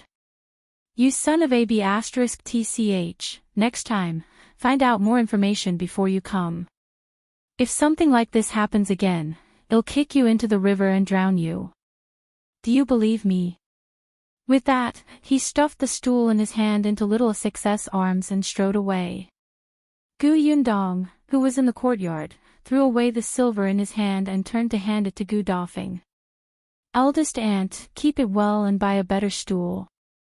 If you find any errors, ads pop up, ads redirect, broken links, non-standard content, etc., please let us know to report so we can fix it as soon as possible. Chapter 1092, Eldest Aunt, Uncle has been found. Gu Dafeng didn't decline. She put down the stool in her hand and said with a smile, "Fortunately, you came early. These local tyrants are too evil. Come, let me show you our new rented house." As she spoke, she wanted to pull Gu Yundong inside. Unexpectedly, just as she moved her feet, Gu Yundong pulled her back. "Eldest aunt, there's no hurry to look at the house. I have good news for you." She had a happy and excited smile on her face, and she almost lost control of her grip on Gu Dafeng. Gu Dafeng was a little surprised to see his niece lose control. "What good news makes you happy?" "I have news of youngest uncle." Gu Yundong laughed and dropped a bomb. This news shocked Gu Dafeng so much that her eyes widened in shock. Even Shui Rong, who was about to close the courtyard door, stopped in surprise. Bian Han stood up immediately, his face full of excitement. After a while, Gu Dafeng came back to her senses. After confirming that she hadn't heard wrongly, she immediately asked anxiously, "What did you say?" There's news of your uncle." "Really?" "It's true. I know where he lives. Let's go home first and tell my father the good news. Then, we'll bring uncle back to reunite with his family." Gu Dafeng nodded repeatedly. Yes. Let's go back first." She could not be bothered to ask about Gu Xiaoxi's current situation and where Gu Yundong had gotten the news. All these were no longer important. Anyway, she had news of her younger brother and they would be able to meet soon. That was enough. Gu Dafeng turned around and pushed Bian Han's wheelchair, asking him to sit down quickly and go home first. However, when they reached the door, they realized that the people who had been watching the commotion had not left. They looked at this group of people curiously. Most of their gazes were focused on Gu Yundong. They were both curious and nervous about this little girl. However, they were different from those local tyrants. Without experiencing Gu Yundong's methods, they were not scared. Shui Rong frowned and said to the onlookers, make way first. We're going out." All of them moved slightly to the side, but the distance was still not enough for the wheelchair to pass. Gu Yundong frowned and said coldly, "Move aside." Her face darkened. She still had some dignity. Everyone hurriedly retreated and let her walk out. Shui Rong locked the door and the group left in a hurry. Gu Yundong turned to look at these people and secretly shook her head. She had heard many onlookers persuade Gu Dafeng to pay the protection fee. The local tyrant of Xingtao Street was also a rare feature of this place. Gu Yundong had asked around before. Why didn't the bailiffs come to deal with this group of people? It couldn't be that no one reported it to the authorities, right? Of course, there were people who reported it, but not many. Some bailiffs came to catch the local tyrants a few times, but they were quickly released. The reason was that the people in Xingtao Street were not united. These local tyrants were very interesting. Every family paid protection fees, but for local residents, they paid less. It was within their tolerance. In addition, they had always lived on this street. If they reported it to the officials, these local tyrants would take revenge later. Therefore, they could only endure it. After all, the protection fee was not much. However, for outsiders who came to Xingtao Street to rent a house, the protection fee was much higher. For example, Eldest Aunt Gus' rent was 1 tael of silver. The gangsters would ask them to replenish the rest according to the market price. If you find any errors, ads pop up, ads redirect, broken links, non-standard content, etc., please let us know to report so we can fix it as soon as possible. Chapter 1093, Go find uncle now. Look, it was also within everyone's tolerance. Otherwise, if you don't want to rent here, go somewhere else. The rent is still so much, or even more. The local residents would even help persuade those who did not pay protection fees. After all, they had already paid. Why should these foreigners not pay? To put it bluntly, they felt unbalanced. As a result, these local tyrants were like fish in water in this area, earning a lot of money. Of course, there were also those with a strong temper. If the local tyrants could provoke such people, they would. If they couldn't, they would pretend not to see them. Yundong felt that these people were both smart and stupid. However, these were the survival methods of this street. She could not care less. As long as these people didn't offend her, it was fine. The four of them hurriedly walked to the place where the carriage was parked and quickly went up. It was not until the carriage began to move forward that Gu Dafeng calmed down and asked Yundong, "How did you find out information about your uncle? Where is he? Is he far from us? When are we going to pick him up?" Yundong knew that she was anxious and did not hide it.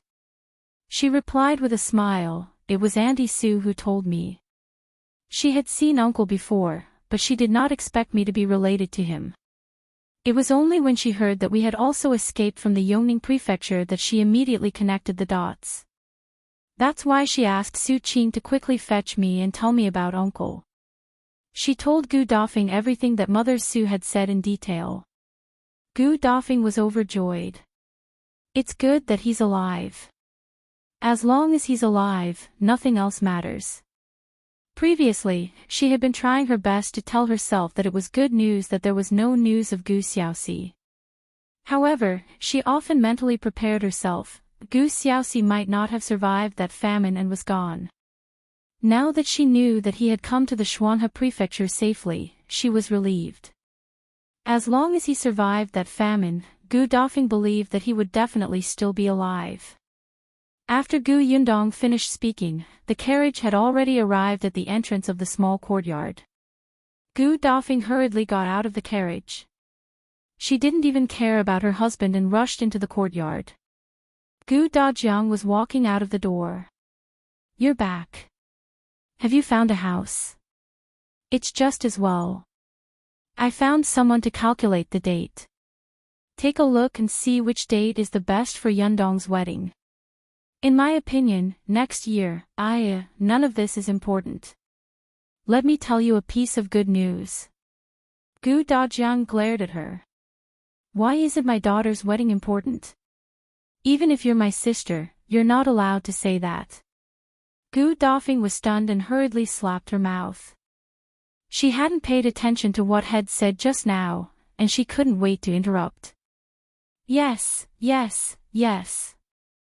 The news of Yundong's wedding is very important. However, we have to discuss this matter slowly and ask for the couple's opinion. There's still a piece of joyous news I want to tell you. There's news about Xiaoxi. Gu Dajiang froze. You just said. Gu Dafeng nodded repeatedly and pulled him into the central room. Then, she told him everything she had heard from Yundong. Yundong came in a step behind and happened to hear it. Although Eldest aunt had exaggerated some of the details and expressed some of the meaning wrongly, the rest were basically in line. Gu Dajiang laughed out loud when he heard that, causing the children to run over. Then, she heard him say anxiously, "Let's go find Xiaoxi now. Let's go now. If you find any errors, ads pop up, ads redirect, broken links, non-standard content, etc., please let us know to report so we can fix it as soon as possible." Chapter 1094, How to Go. Gu Dajiang was so excited that he was incoherent.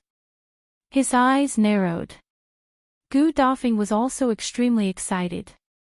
She grabbed his hand and nodded repeatedly. "Yes, let's go find him now. That's really great. I knew it.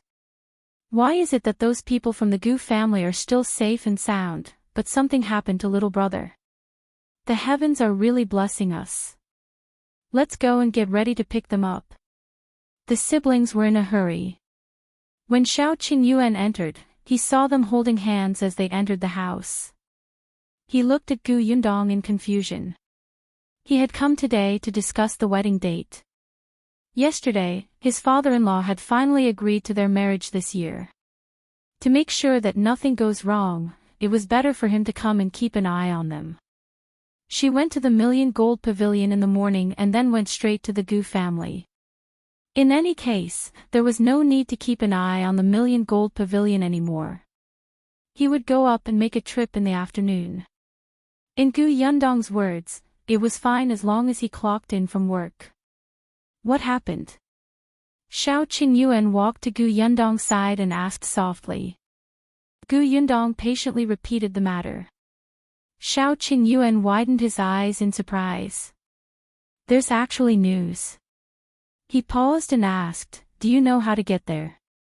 Oh right, I'll go and take out the map first, Gu Yundong said softly. A map was not allowed to be hidden among the commoners, but Gu Yundong had it. She had asked Qin Wenjing for it. To her, to understand a town, she had to at least know the location and direction of various places. She was a businesswoman, so how could she not have a map? Moreover, what she wanted was only the general map of Xuanhe Prefecture. She could just quietly keep it. She brought Xiaoxi into the house and pulled the energetic Gu Dafeng and Gu Dajiang over.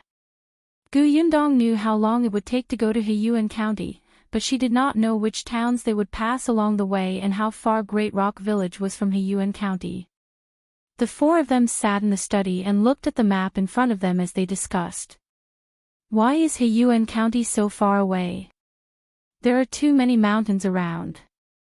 It's too inconvenient to circle around. Gu Dafeng was the first to frown. She had never seen a map before. This was the first time. It looked quite close on the map, but when Gu Yundong explained, she was stunned.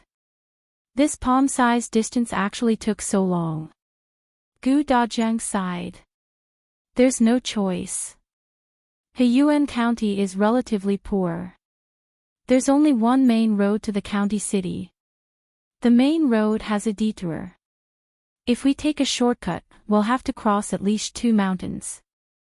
It won't be easy. He was considered half an elementary scholar, so he had some understanding of the county cities under the Xuanhe Prefecture. The reason why Heyuan County was poor was because the roads were not smooth. No one was willing to go. Yundong had a good saying. If you wanted to get rich, you had to build a road first. It was true. Gu Dafeng's heart ached. When our brother went to Heyuan County back then, I'm afraid his legs were about to break. Gu Yundong was speechless. Eldest aunt, he had already escaped from the famine. Are you still afraid of this little journey? The few of them familiarized themselves with the situation on the way from Xuanhe Prefecture to Heyuan County.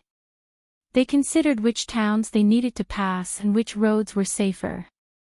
As for the route from Heyuan County to Great Rock Village, they could only talk about it when they reached the county city. The village was too small and could not be displayed on the map. However, when they were considering who would go to Heyuan County, their opinions differed. If you find any errors, ads pop up, ads redirect, broken links, non-standard content, etc., please let us know to report so we can fix it as soon as possible. Chapter 1095, Treating Uncle Badly. Eldest Aunt Gu felt that she had to go. How could she miss out on picking up her younger brother? Gu Dajiang felt that he was the eldest brother. Now that they had left the Gu family, he had the responsibility to take care of his younger brother and find him. Xiaoxi felt that he was about to become a member of the Gu family, so he naturally couldn't miss this opportunity to gain favor. Gu Yundong was speechless. What were these people doing? The few of them had different opinions. In the end, Gu Dafeng suddenly clapped his hands. Why don't we all go? Bring sister-in-law and the children and give me a surprise. Gu Yundong looked up at the sky. Eldest aunt, we're going to pick her up. The sooner the better. Won't it be a vacation if everyone goes there? Even the kids. Eldest aunt, what exactly are you thinking? Why don't Yundong and I go? We can speed up and shorten the journey, Xiaoxi suggested. Gu Dajiang immediately denied it. No, although you're about to get married, you're not married yet. What will happen if a man and woman go out alone? Besides, my daughter is a girl and has a delicate body. How can you speed up? She's not your daughter, and you don't feel sorry for her, right? We're in a hurry to find her uncle, but we're not in such a hurry. Xiaoxi understood that his father-in-law was very resentful of him. But speaking of which, ever since Gu Dajiang returned, he had indeed never gone on a long trip with Yundong under their noses. At most, he would return to Feng County from the prefectural city, but that would only take a day. There was no problem of sleeping outside. When Gu Dajiang saw that he was silent, he knew that he must be feeling guilty. He snorted coldly and said, "How about this? Sis, don't go. Brother-in-law hasn't recovered yet. Your house has just been rented and you still have to clean and move. It's rare for Yung to come to the prefectural city. Spend more time with him. Besides, it's a long journey to Heyuan County. It's too tiring." Gu Dafeng wanted to refute, but Gu Dajiang was right. It was mainly because she was old now. If she went, she might even drag her down. "Father, you don't have to go either." Gu Yundong agreed with Xiaoxi. "You still have to participate in the court examination in a few months. Studying at home is more important. Besides, you are indispensable at home. If we all go, who will take care of mother and brother and sister?" Gu Dajiang frowned. That was true. He couldn't leave this family behind. He was worried. He couldn't help but glance at Xiaoxi. He didn't want the couple to go, but he couldn't let Yundong go alone. That would make him even more worried. Xiaoxi could go alone, but Xiaoxi didn't know him. What if he treated him as a bad person?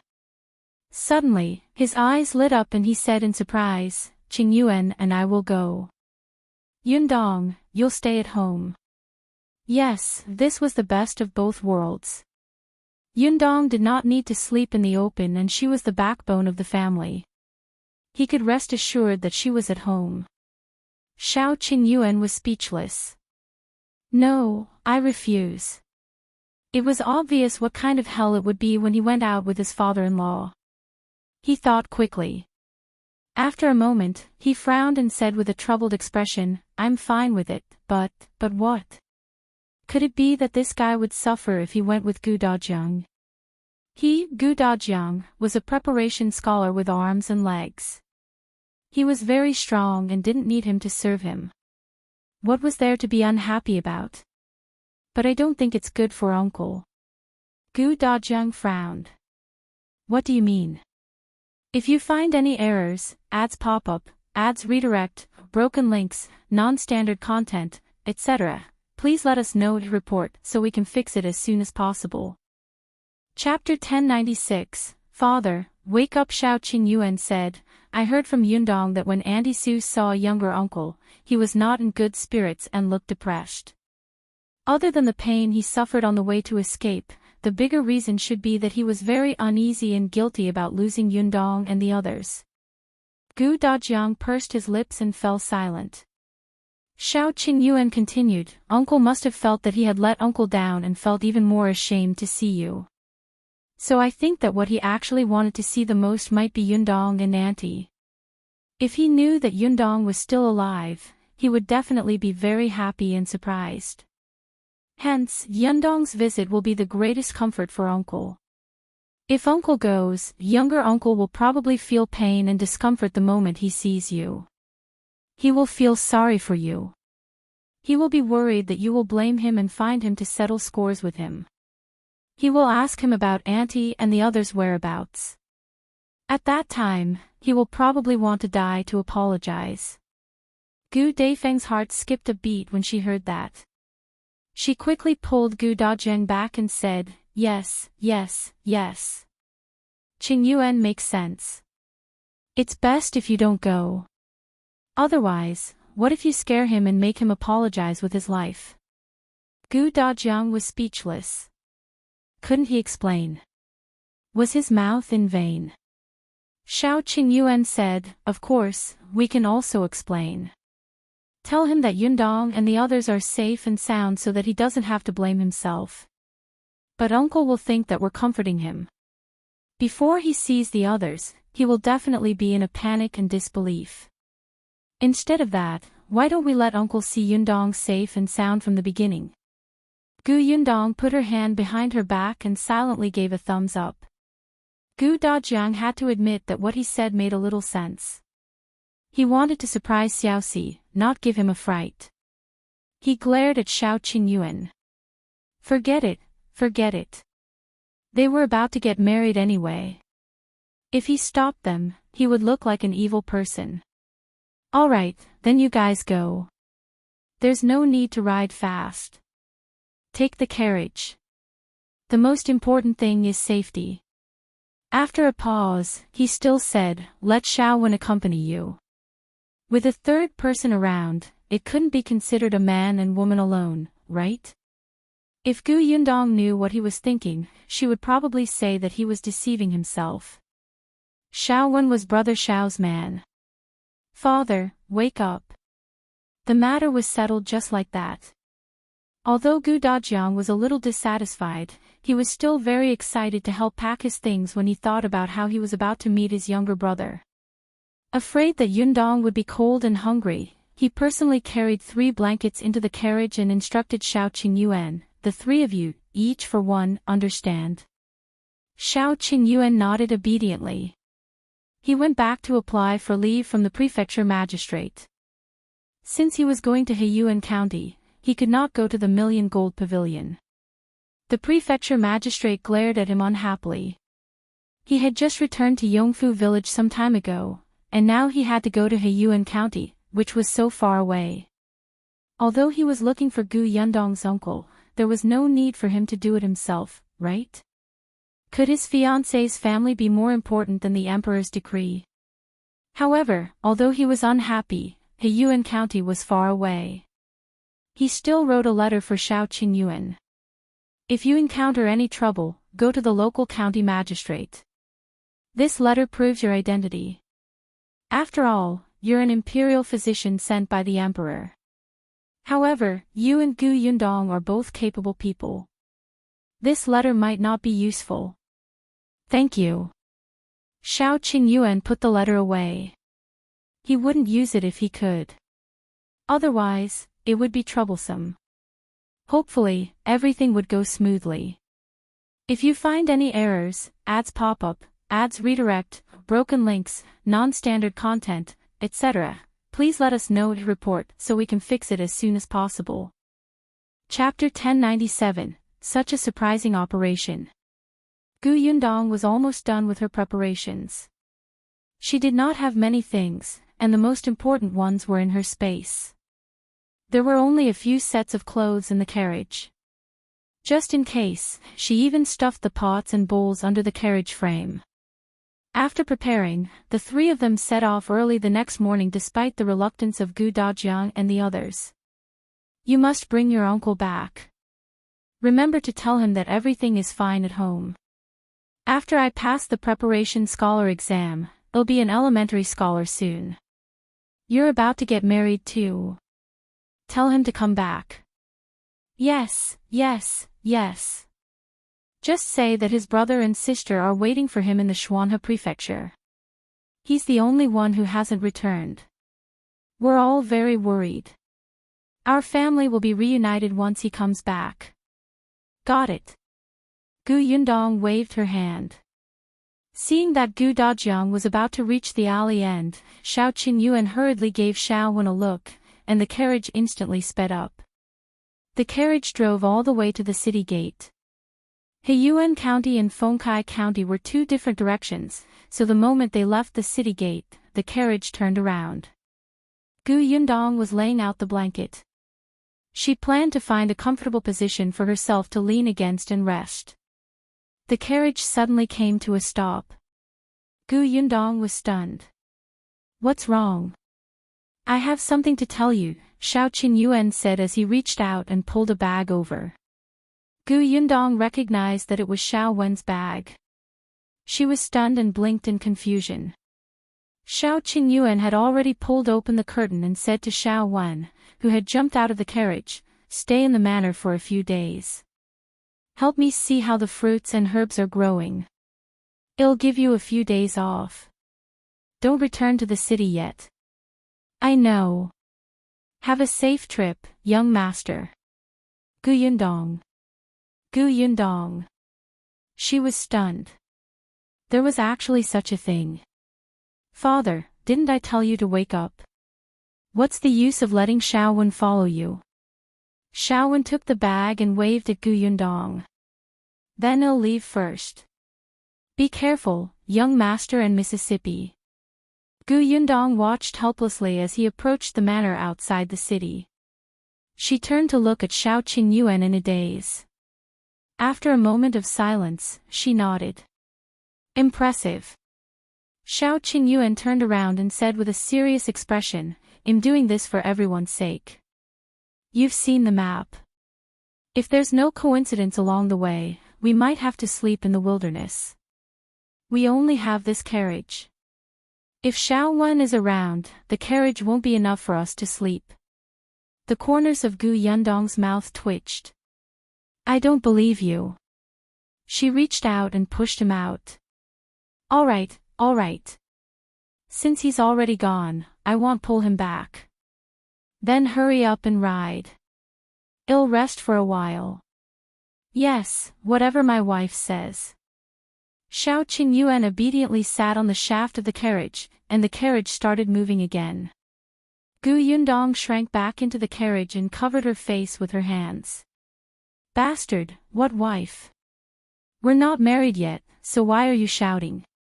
He knew that now that there were only the two of them left, he would start to be indecent. However, to be honest, with just the two of them around, it was indeed much more relaxed. Xiaoxi must have gotten some benefits last time. At that time, he had brought Dai Wenhua into the mountains. In the end, when they returned, Dai Wenhua and the other two had left first, leaving the two of them to return to the county city slowly. Xiaoxi was visibly happy and excited along the way. Now, he was taking drastic measures. He was amazing. However, what was even more impressive was that Xiaoqingyuan's words made sense. If you find any errors, ads pop up, ads redirect, broken links, non-standard content, etc., please let us know to report so we can fix it as soon as possible. Chapter 1098, Meeting Gao Feng again. Sure enough, Yundong and Xiaoqingyuan did not make it to the village. At night, they slept in the wilderness. Fortunately, both of them were experienced. They found a refreshing river and stopped the carriage. The sky was not completely dark yet. Xiaoqingyuan took a look, picked up the bow and arrow hanging behind the car, and said, "I'll go to the forest over there to see if there's anything to eat. If anything happens, just shout." "Okay, go ahead." Yundong waved her hand to reassure him. Xiaoqingyuan first picked up some dry branches nearby, then took the precious bow and arrow she had given him into the forest. Yundong took out the pot under the carriage and used the stones by the river to build a small platform. Then, he washed the pot. First, he lit a fire and boiled water. Then, he stared at the river. After staring at it for a long time, he felt a little regretful. The water here was too shallow. There were only small fish swimming around. The largest was only the length of a finger. It was not even enough to fill the gaps between his teeth. She sighed and gave up. Not long after, Xiaoqingyuan returned with a wild rabbit in his hand. However, Yundong's sharp eyes saw that his sleeve had been cut. Moreover, the opening was neat and did not look like it was hooked by a tree branch. She stood up abruptly. What happened? Did someone cause you trouble? It's nothing. It's just a misunderstanding. When I shot this rabbit just now, someone happened to flash past and the arrow almost hit him. That person thought that I wanted to kill him, so he came over with his sword and fought with me. Don't worry, I explained it very quickly. Look, I'm not injured. Although he said that he was not injured, Yundong was still worried. She pulled him around 2 or 3 times before confirming that he was indeed safe and sound. However, her brows were still furrowed. Why is that person so impulsive? What's his name? The next time I meet him, I'll definitely settle scores with him. His name is Feng. He was just in a hurry. We had a good chat, Feng. Yundong was suddenly stunned. She thought for a moment and asked him, You said that the person's name is Feng. Is he tall and big, with thick eyebrows and big eyes? Does he look very difficult to get along with? Is his mouth a little thin and the sword sheath in his hand white? Heyuan was surprised. You know him. He's indeed like that. Yundong felt that this was really fate. I do know them. When I was escaping from the famine, I met 2 animals who committed inhuman crimes. I thought they were going to harm my younger siblings and wanted to get rid of them. I didn't expect them to take a fancy to Feng and the others. At that time, we worked together to get rid of those 2 people. And Dajiang is also familiar with Feng. In fact, Yundong rarely talked about her escape, but Heyuan knew that it must have been an extremely difficult and heartbreaking journey. He wanted to know, but he didn't want her to remember these bad things, so he never asked. Only now did she understand that Feng actually had such a relationship with her. He even gave Yundong and his family a bag of dry food. In that case, he has done you a favor. If I had known earlier, I would have given this rabbit to him as a repayment. Yundong had a strange look on his face. Was there a favor? Yes, there should be. She coughed lightly and quickly changed the topic. He looks quite vigilant. I didn't expect you to hit it off at first sight. He even told you his name. Did he say where he was going? He said he's going to the Shuanhe Prefecture to look for someone. Looking for someone. Yundong remembered that Dajiang had also mentioned that Feng seemed to be looking for someone in a hurry. How long had it been? He still hadn't found the target. The person he was looking for was too well hidden. If you find any errors, ads pop up, ads redirect, broken links, non-standard content, etc., please let us know to report so we can fix it as soon as possible. Chapter 1099. Arriving at Heyuan County, Yundong thought that this person should be very important to Feng. Unfortunately, in this era where communication was inconvenient, it was too difficult to find someone. Fortunately, the people she was looking for already had clues. Heyuan cooked the rabbit before the 2 of them finished eating and fell asleep. They were in the suburbs after all. Yundong slept in the carriage while Heyuan kept watch outside. The next day, he entered the carriage to rest while Yundong rode. 2 days later, the 2 of them finally arrived at Heyuan County. Heyuan County was too far from the prefectural city. Although it was lively during the day, it was still much behind Fengkai County. The houses on both sides of the road were very old, and there were many beggars on the street. All of them were staring at them eagerly. Yundong and Heyuan were expressionless and looked straight ahead. They walked all the way to a good-looking inn in the county. They planned to rest here for the night and ask about the situation in Great Rock Village before picking up her uncle tomorrow morning. Although Mother Sue was married from Great Rock Village, she lived too far away after all. She had only gone back a year or 2 ago. After that, when her only relative in her family, her father, passed away in an accident, she went back to offer incense 4 years ago and did not come back again. Mother Sue's mother only had 1 daughter, so her father had once adopted a child in the family. However, that child was an ingrate who sowed discord between Mother Su and her father. In short, their relationship was very bad. That was why Mother Su had married so far away. After her father died, she would pretend that she did not have this family. Mother Su was not very clear about the current situation in Great Rock Village. 4 years ago, when she went back to offer incense, she did not stay for long. However, she saw that Xiaoxi's 2 uncles were indeed still alive. As for the current situation, Yundong could only find out for himself. When the 2 of them arrived at the inn, they first asked Great Rock Village. Coincidentally, one of the employees of the inn was from the village next door to Great Rock Village. Although they were separated by 3 villages, he knew Great Rock Village very well. According to the shop assistant, Great Rock Village could be considered a large village. 100 years ago, it was formed by the merger of 2 villages. Therefore, this village mainly had 2 surnames, namely the Chang family and the Zhou family. Of course, there were also some villagers with scattered surnames who had moved here from other places. For example, there were 4 to 5 families living in Great Rock Village since 2 years ago. However, compared to Chang and Zhou, they did not have much say in the village. They only had to live their own lives. The 2 clans had about the same number of people in the village and could be considered evenly matched. When they first merged, they could be considered to be living in peace with each other. Occasionally, there would be intermarriage. However, more than 10 years ago, the 2 clans suddenly fell out. The waiter did not know the exact reason. In short, the 2 clans ignored each other and prohibited intermarriage. From time to time, they would secretly cause trouble for each other and often hit each other when they were down. Fortunately, although there were conflicts between them, it was not to the extent of killing someone. In short, they maintained a very delicate balance. However, in the past year, this balance gradually began to collapse.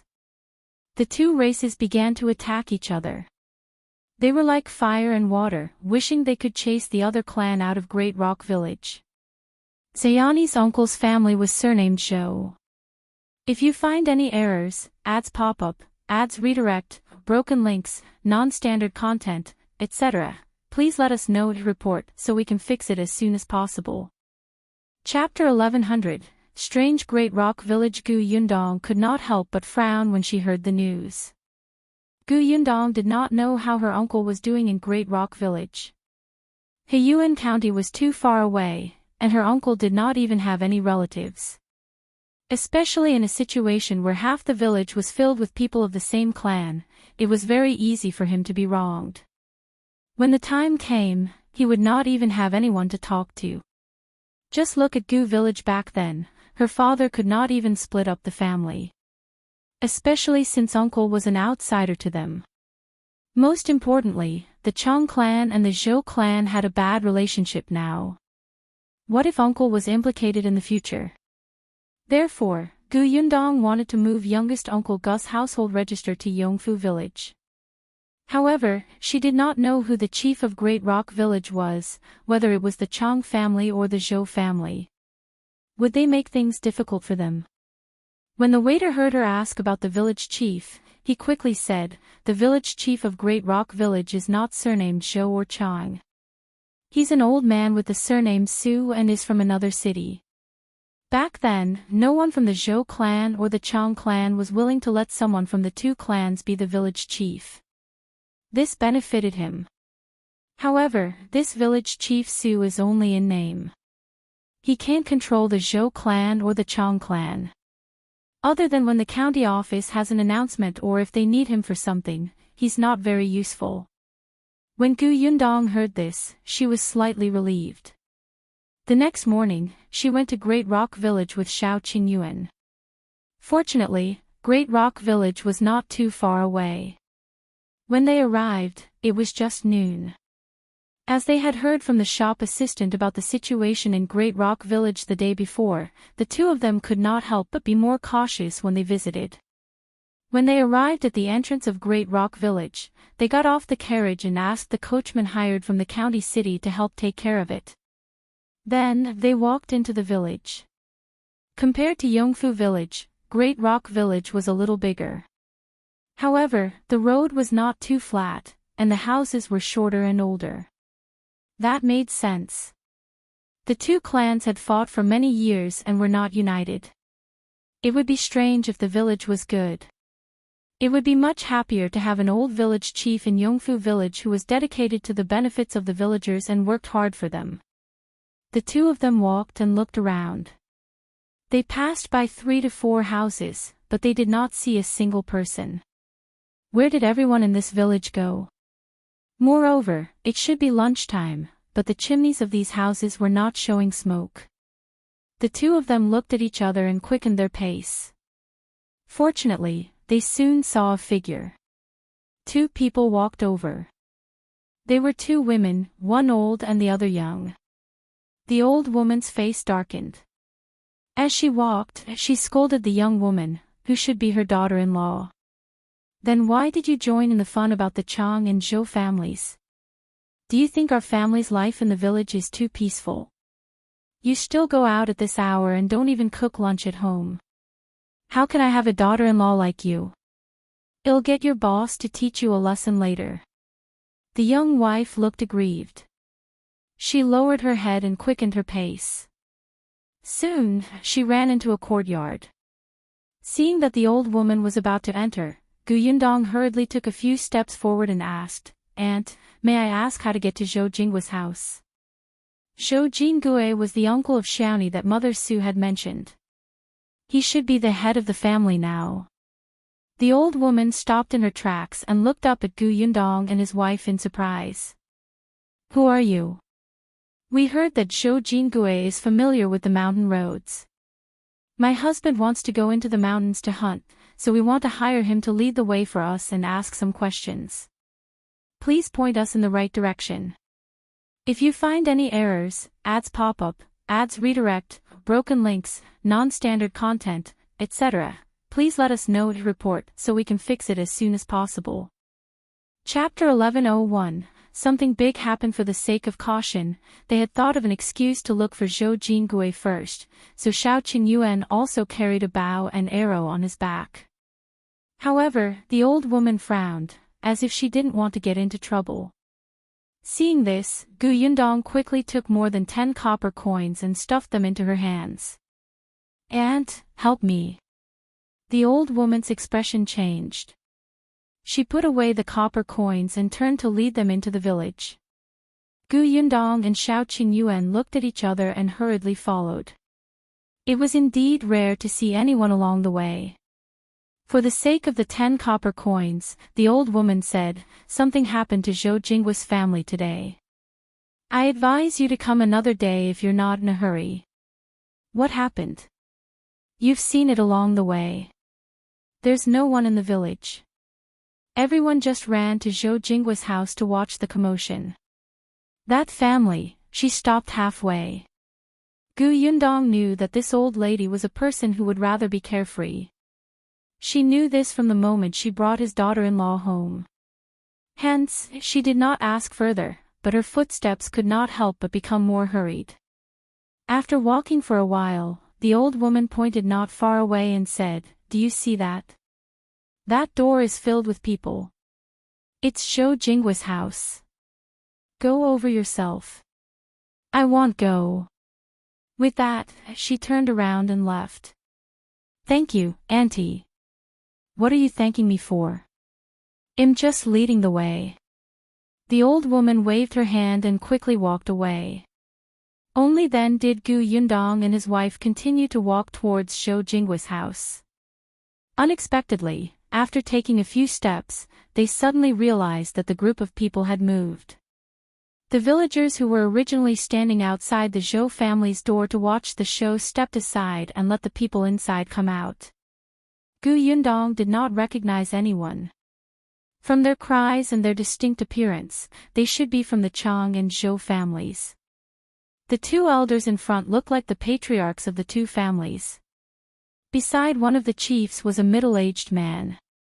Yundong heard someone call, "Uncle Jinggui." Could that be Zhou Jinggui? Gu Yundong looked up. I wonder if youngest uncle is among these people. Zhou Jingue was Sayani's uncle. It seemed like something big had happened to her uncle's family. The other villagers were all here, so Xiaoni and Gu Xiaoxi should be here too. However, they did not see Gu Xiaoxi after looking for a long time. The two of them could only try their best to reduce their presence as they followed behind this group of people and listened to the excited voices of the crowd. However, their clothes were different from the villagers. A few villagers at the back sized them up curiously and asked, "Who are you?" "Oh, we went to the nearby mountains to hunt. We passed by Great Rock Village and felt a little thirsty, so we wanted to enter the village to ask for a glass of water. In the end, we saw that there was no one in the village. We only heard a big commotion here, so we came over to take a look." "What happened?" That person was probably not from the Zhou family or the Chang family, so he said with a hint of excitement, "Damn, you still don't know, right? A couple committed adultery and was caught by the man's wife. Coincidentally, the woman is from the Chang family and the man is from the Zhou family.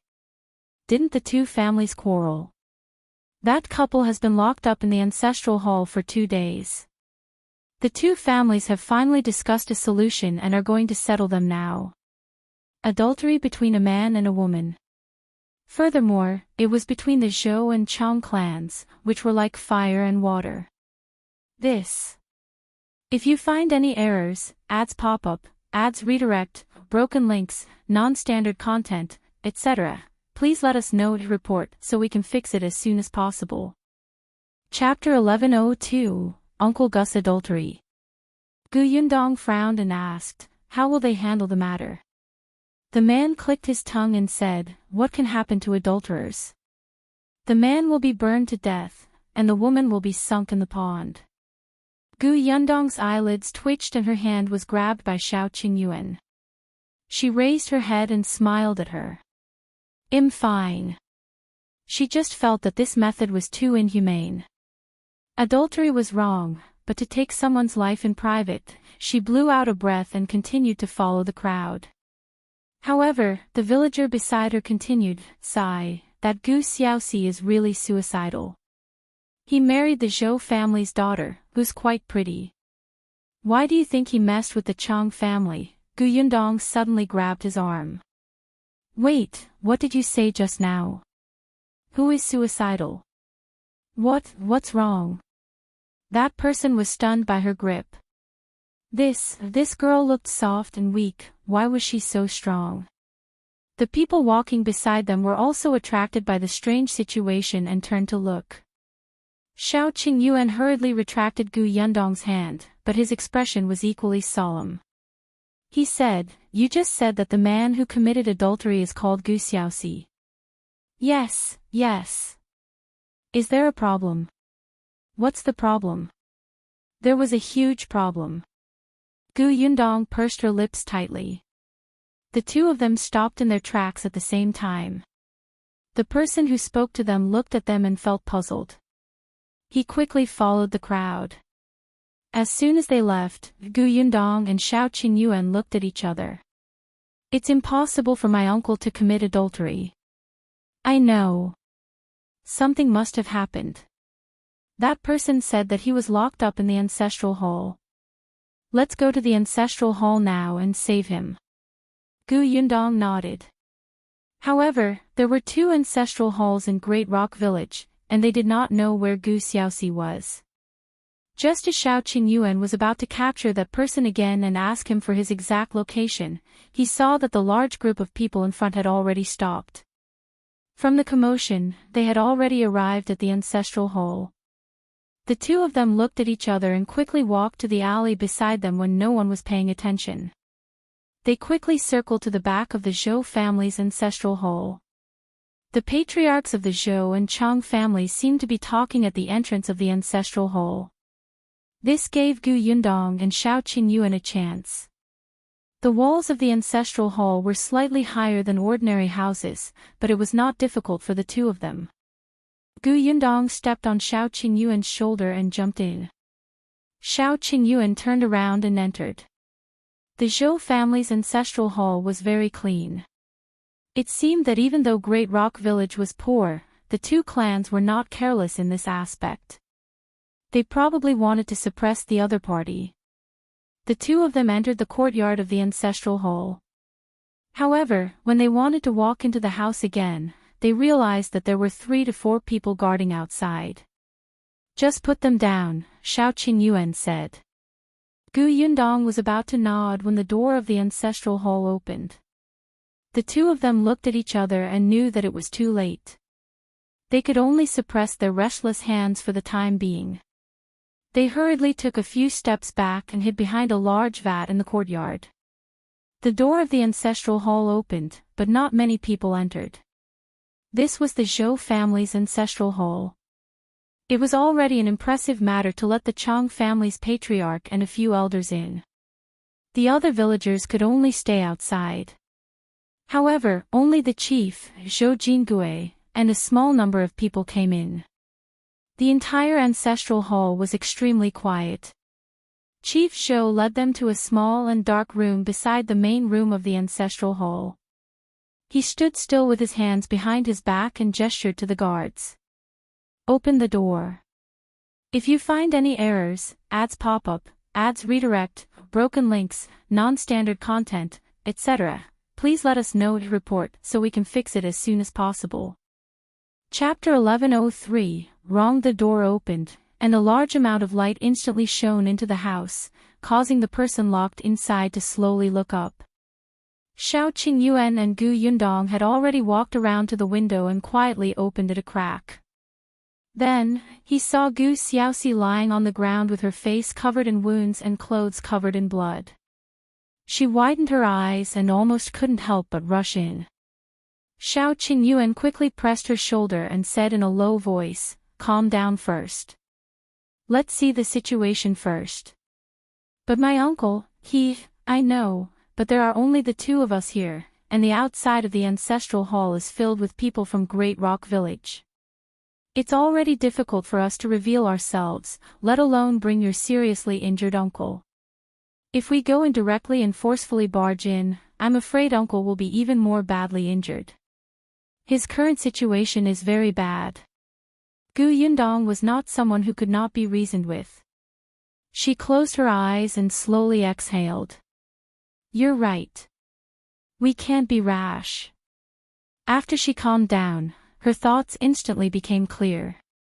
The Zhou and Chang families are not on good terms to begin with. It's best if we can find an opportunity to let them have a conflict and we can take the opportunity to save my uncle. "Yes." Xiaoxi rubbed her head. "Don't worry, I'm here." "Yeah." Gu Yundong suppressed her surging emotions and continued to look inside. Only then did she notice that other than Gu Xiaoxi, there was another lady locked up in the house. The girl also looked a little disheveled.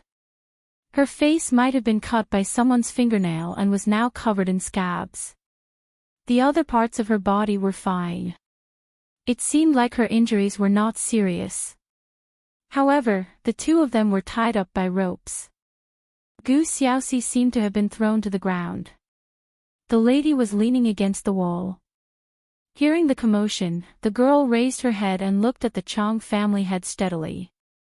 She said in a hoarse voice, "I was wronged." The Chang family's patriarch had a look of disappointment on his face. He sighed slightly and looked at the girl before turning his head away. When the girl saw him like this, the only light in her eyes slowly dissipated, turning into a dead silence. She suddenly shouted, "I was wronged. I didn't cheat with anyone. If you don't believe me, find a midwife to examine me. I'm innocent. I'm innocent." "Enough." The Chang chief frowned. "Isn't it embarrassing?" Chief Zhou also said, "What's the use of a midwife? Even if you're still a virgin, it's only because you didn't have time to do anything. However, it's true that you and Gu Xiaoxi committed adultery.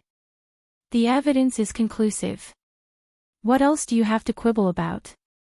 "Evidence." Gu Xiaoxi raised her head with some difficulty and looked at Chief Zhou and Zhou Jingui. His voice was also hoarse.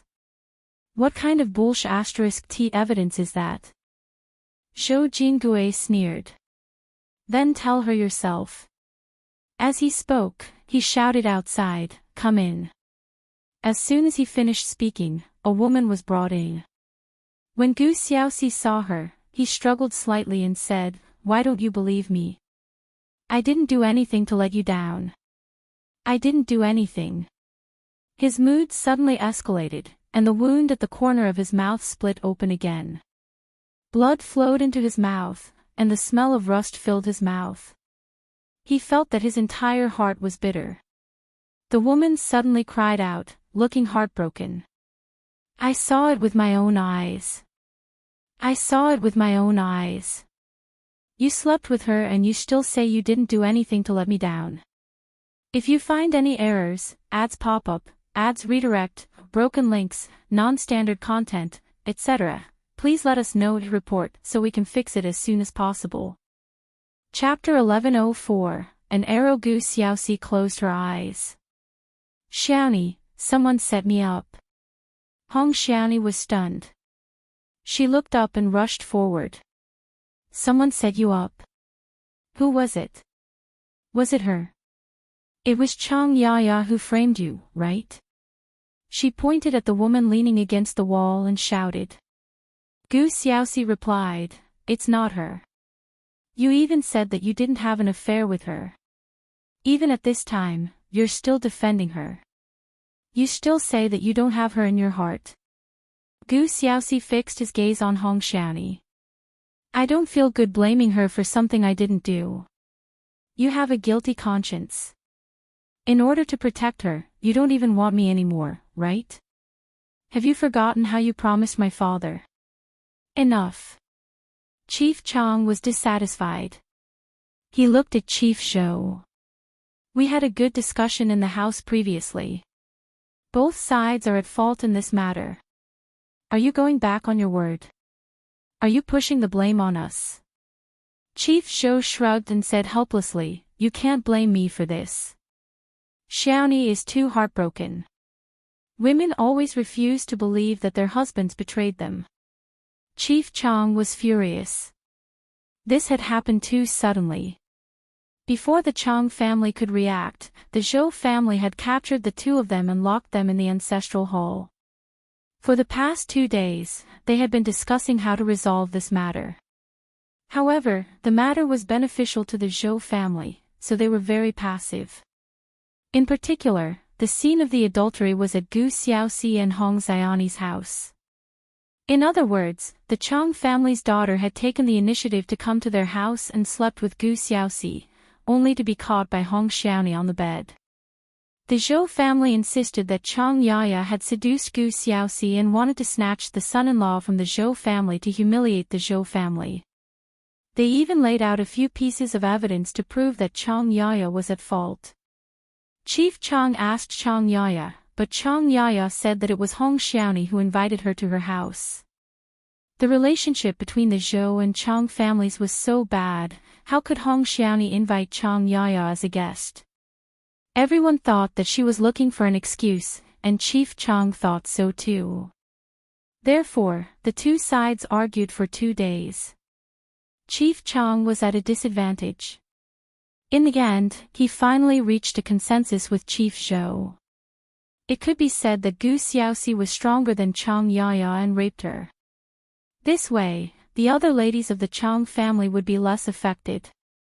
As for Gu Xiaoxi, he was not a member of the Zhou family anyway. He was only the husband of Zhou Jinggui's niece and had only come to Great Rock Village 2 years ago after escaping from the famine. He was the one at fault and did not affect the Zhou family much. However, the Chang family had to compensate the Zhou family with 600 caddies of food, and some places had to give in.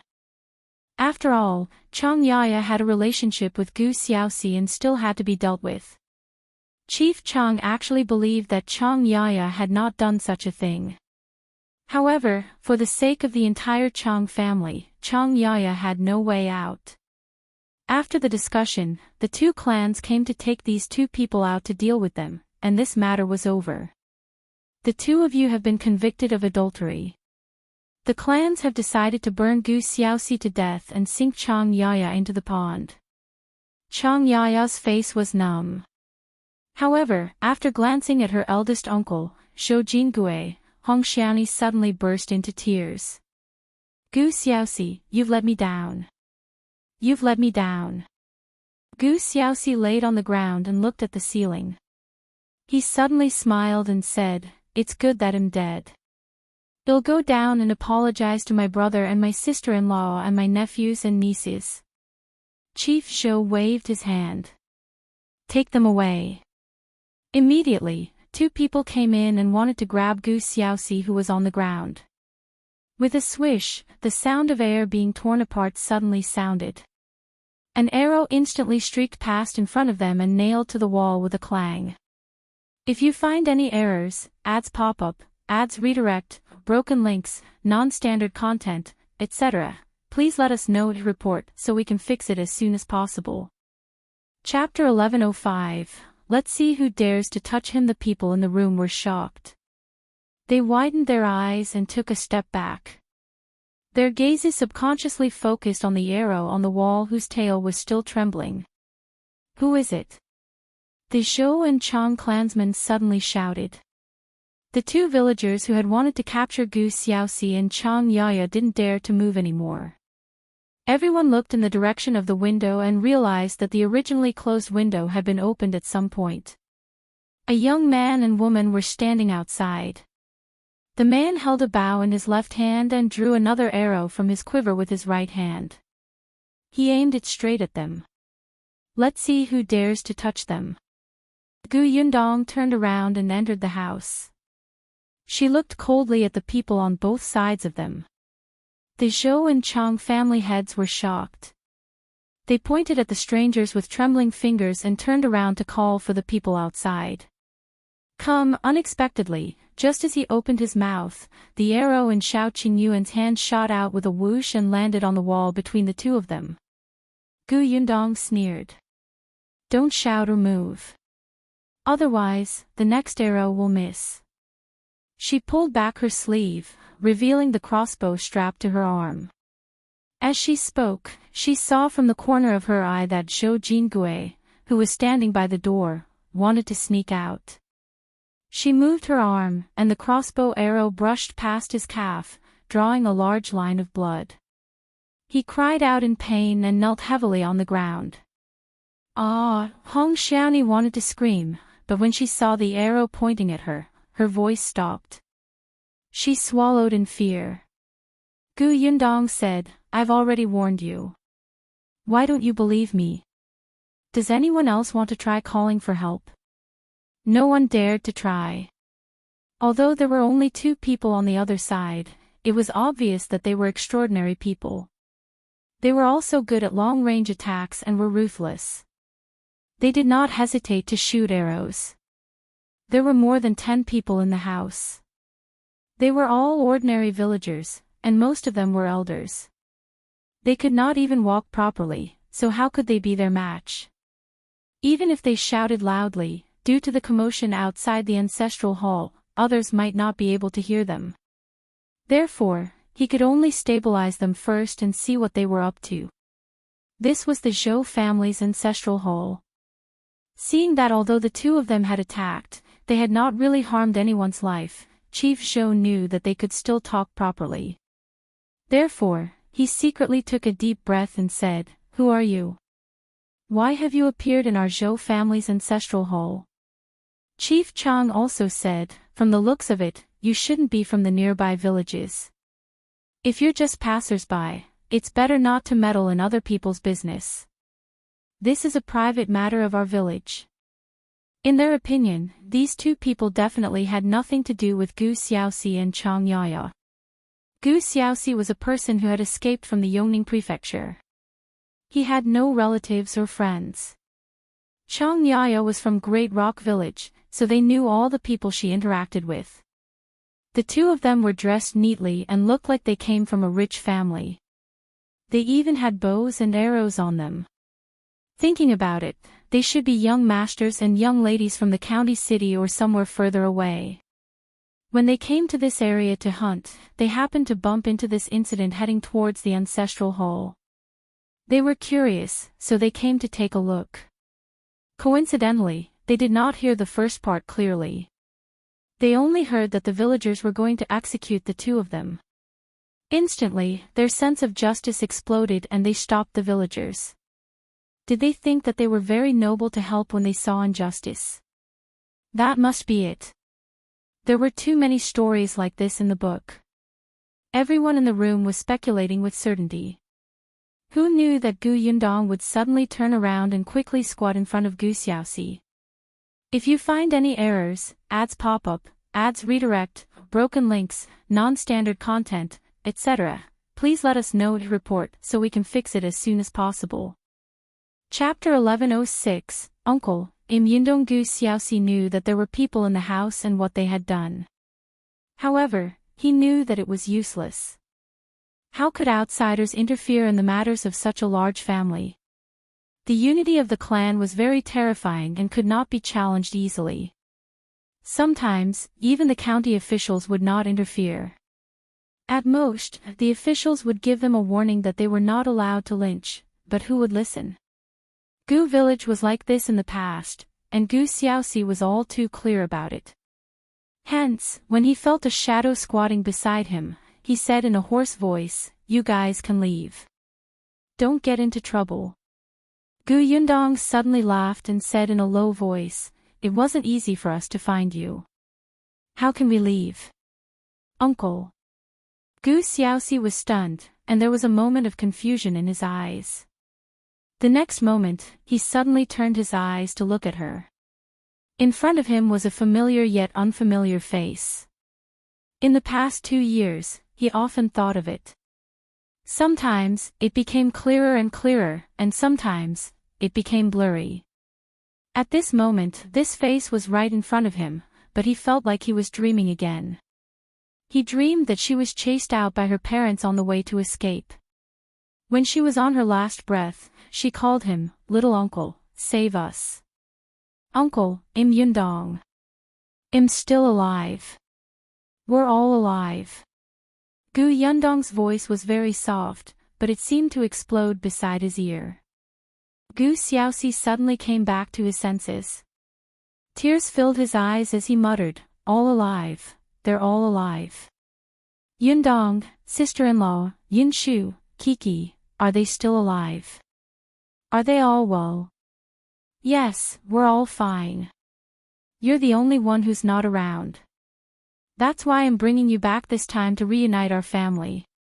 She patted Gu Xiaoxi's arm gently. "Hold on for a while. Well, go home after the matter is resolved." With that, Gu Yundong stood up again. Her back was facing everyone. No one knew what she had said to Gu Xiaoxi, but the vigilance in their eyes grew stronger. Gu Xiaoxi bit the tip of his tongue hard with his teeth. It didn't hurt. It was probably a dream. Chief Shou's angry voice suddenly sounded, "You too, it's better for you to leave quickly." This man and woman were caught on the spot for adultery in broad daylight.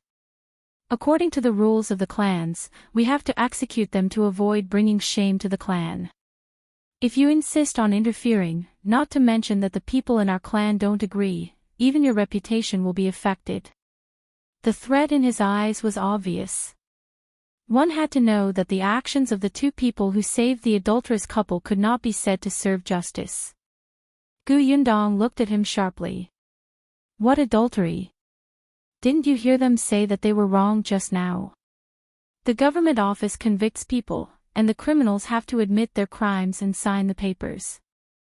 But you guys, you ignored the person involved and came to kill them after discussing it among yourselves. Are you guys alright? You even said that you're the head of a clan. I think you're more like retards. You, miss, don't push your luck." Chief Shou was annoyed. "We have evidence." "Evidence? What evidence?" Gu Yundong sneered and pointed at Hong Xiaoni. "The evidence you're talking about can't be her testimony, right? She said that she saw them in bed with her own eyes, and you believe her." Then I'll say that she didn't like Gu Xiaoxi because he was too poor and wanted to get rid of him to find another man. That's why she deliberately framed him. Gu Yundong was just saying it casually. Unexpectedly, Hong Xiani's expression changed drastically and she suddenly lowered her head. If you find any errors, ads pop up, ads redirect, broken links, non-standard content, etc., please let us know to report so we can fix it as soon as possible. Chapter 1107, What physical evidence is this? Gu Yundong narrowed her eyes. This was interesting. She suddenly looked at Chief Chang. I think you should think about it carefully. Chief Chang was a little surprised to be suddenly mentioned. What are you thinking about? Think about what kind of person this girl from your Chang family is. Think about who suffered the most from this matter. Think about what is unreasonable about this matter. Gu Yundong smiled. For example, the so-called witness is someone from the Zhou family. But the ones being persecuted are an outsider and a lady from the Chang family. Chief Chang's pupils constricted as he looked at the girl in front of him in surprise. From the meaning of her words, she should have heard everything from the outside of the window from the beginning, and she extracted the source of the matter from such a small piece of information. Previously, Chief Chang had been suppressed and scolded by the Zhou family. His mind was in a mess, especially since they had confirmed all the charges without giving them time to think and react. Next, they talked about compensation and punishment. At that time, Chief Chang only had one thought in his heart. He could not let this matter affect the reputation of the other girls in his clan. The sooner this matter was settled, the better. The other members of the Chang family had the same thought. They forced him to make a decision quickly, which resulted in this outcome. However, now that he had jumped out to take a look at the entire incident, he actually felt that something was wrong. Seeing him like this, Chief Shou was furious. He pointed at Gu Yundong and said, "What do you mean?" Of course, Hong Xiaoni is not the only one with evidence. There's also physical evidence. What's the physical evidence? We found Gu Xiaoxi's personal belongings in Chang Yaya's house. Gu Yundong laughed. What kind of physical evidence is this? It's just a personal item. Then, if I secretly take any woman's clothes from the courtyard and put them in your house, would you have an affair with that woman? Chief Shou was so angry that he fell backward. He said angrily, "The pouch made by Chang Yaya has Gu Xiaoxi's name embroidered on the bottom." Gu Yundong smiled and looked at Chief Chang. Can Chang Yaya read? Chief Chang narrowed his eyes. No. Gu Yundong looked at Chief Shou, who explained, just because she can't read doesn't mean she can't embroider words on the pouch. If she has the heart, what's wrong with embroidering according to a picture of Gu Xiaoxi's name? Then how can you be sure that the pouch was made by Chang Yaya? If someone wants to frame her, they can also place a pouch at her house. Chief Shou gritted his teeth. But someone has seen Chang Yaya deliver food to Gu Xiaoxi before. That person is even a member of the Chang family. Chief Shou looked at Chief Chang. The latter shook his hand. It was because of this last point that he finally gave in. Because the person who saw this scene was the son of one of the family's elders. This person could not be bribed. It was also the Zhou family who spoke aggressively first, causing this person to say this unintentionally. There was no room for negotiation. This last piece of evidence proved that they were indeed having an affair and that it was indeed disadvantageous to Chang Yaya and Gu Xiaoxi. Gu Yundong turned his head and looked at the girl leaning against the wall. The latter met her gaze and seemed to have regained hope. She said in a hoarse voice, "I did give something to Gu Xiaoxi, but it was for Hong Xiaoni. I only asked him to pass it to her." Hong Xiaoni immediately retorted in a sharp voice, "I don't even know you well. Why will you give me something? I'm from the Zhou family and you're from the Chang family. You don't even say a word. You're still using me as an excuse. Do you have a conscience?" If you find any errors, ads pop up, ads redirect, broken links, non-standard content, etc., please let us know to report so we can fix it as soon as possible. Chapter 1108. I'll add fuel to the fire. As she spoke, Hongxiani pounced at Chang Yaya. When she passed by Gu Xiaoxi, she even wanted to step on his hand. Gu Yundong was quick-witted and pushed Hongxiani away. Get lost. Don't hurt my uncle. Ah, Hongxiani fell heavily to the ground, her tailbone almost broken. But even so, she still heard what she said clearly. Not only her, but everyone present was shocked by this shout. Little uncle. Didn't Gu Xiaoxi have no relatives? How could she have relatives? How was that possible? Chief Zhou couldn't help but look at Hongxiani, who also looked stunned. After a while, her lips trembled slightly as she said, You're his niece. Gu Yun, yes, my name is Gu Yundong. Hongxiani gasped. Yes, that was the name. It was a name that Gu Xiaoxi often mentioned. But how was that possible? How could the children and a foolish woman survive that disaster? Hongxiani was in a daze, but Gu Yundong could no longer care about her. Because Gu Xiaoxi had a fever, he was in a daze. His eyes were half closed and he couldn't even make a sound. Gu Yundong quickly took the fever medicine from her space and fed it to him. Heyuan still had a water bag hanging from his waist, so he untied it and gave him 2 sips of water. Gu Yundong blamed himself. When I patted Uncle's arm just now, I didn't feel that his body temperature was too high. I didn't expect him to have a fever so soon. I shouldn't have talked so much with them. I should have taken him away directly. If you don't talk to them, we won't be able to take Uncle away at all. If you talk to them about this, at least, he glanced at Chief Chang and laughed. It'll be much easier for us to take him away. Heyuan patted Gu Yundong. Take care of Uncle. I'll add fuel to the fire for Chief Chang. We have to take him away quickly. This place is cold and damp. It's not suitable for recuperation. Okay. Heyuan stood up and looked at the people in the room. Only then did he realize that 2 people were missing. They must have gone out to call for help. It did not matter. Even if the Zhou family came, the situation might not be beneficial to them. He looked at Chief Zhou and said, Aren't you bullying Gu Xiaoxi because he's alone and has no one to help him? Unfortunately, he's not alone anymore. He's our uncle. If you want to kill him, you have to ask if we agree. For a moment, Chief Zhou was speechless. He was frantically calculating the gains and losses in his heart. He had never expected things to develop to such an extent. Gu Xiaoxi's niece had appeared out of nowhere, and this niece was so domineering. No, they definitely couldn't let Gu Xiaoxi leave.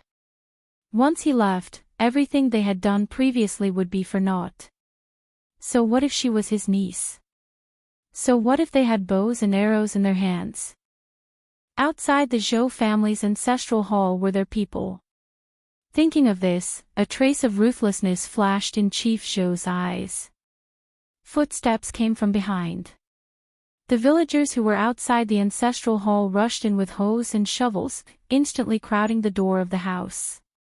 Chief Zhou took a step back and said, Gu Xiaoxi and Chang Yaya have indeed done something unforgivable. If you 2 outsiders want to interfere in the matters of our village, don't even think about leaving this ancestral hall today.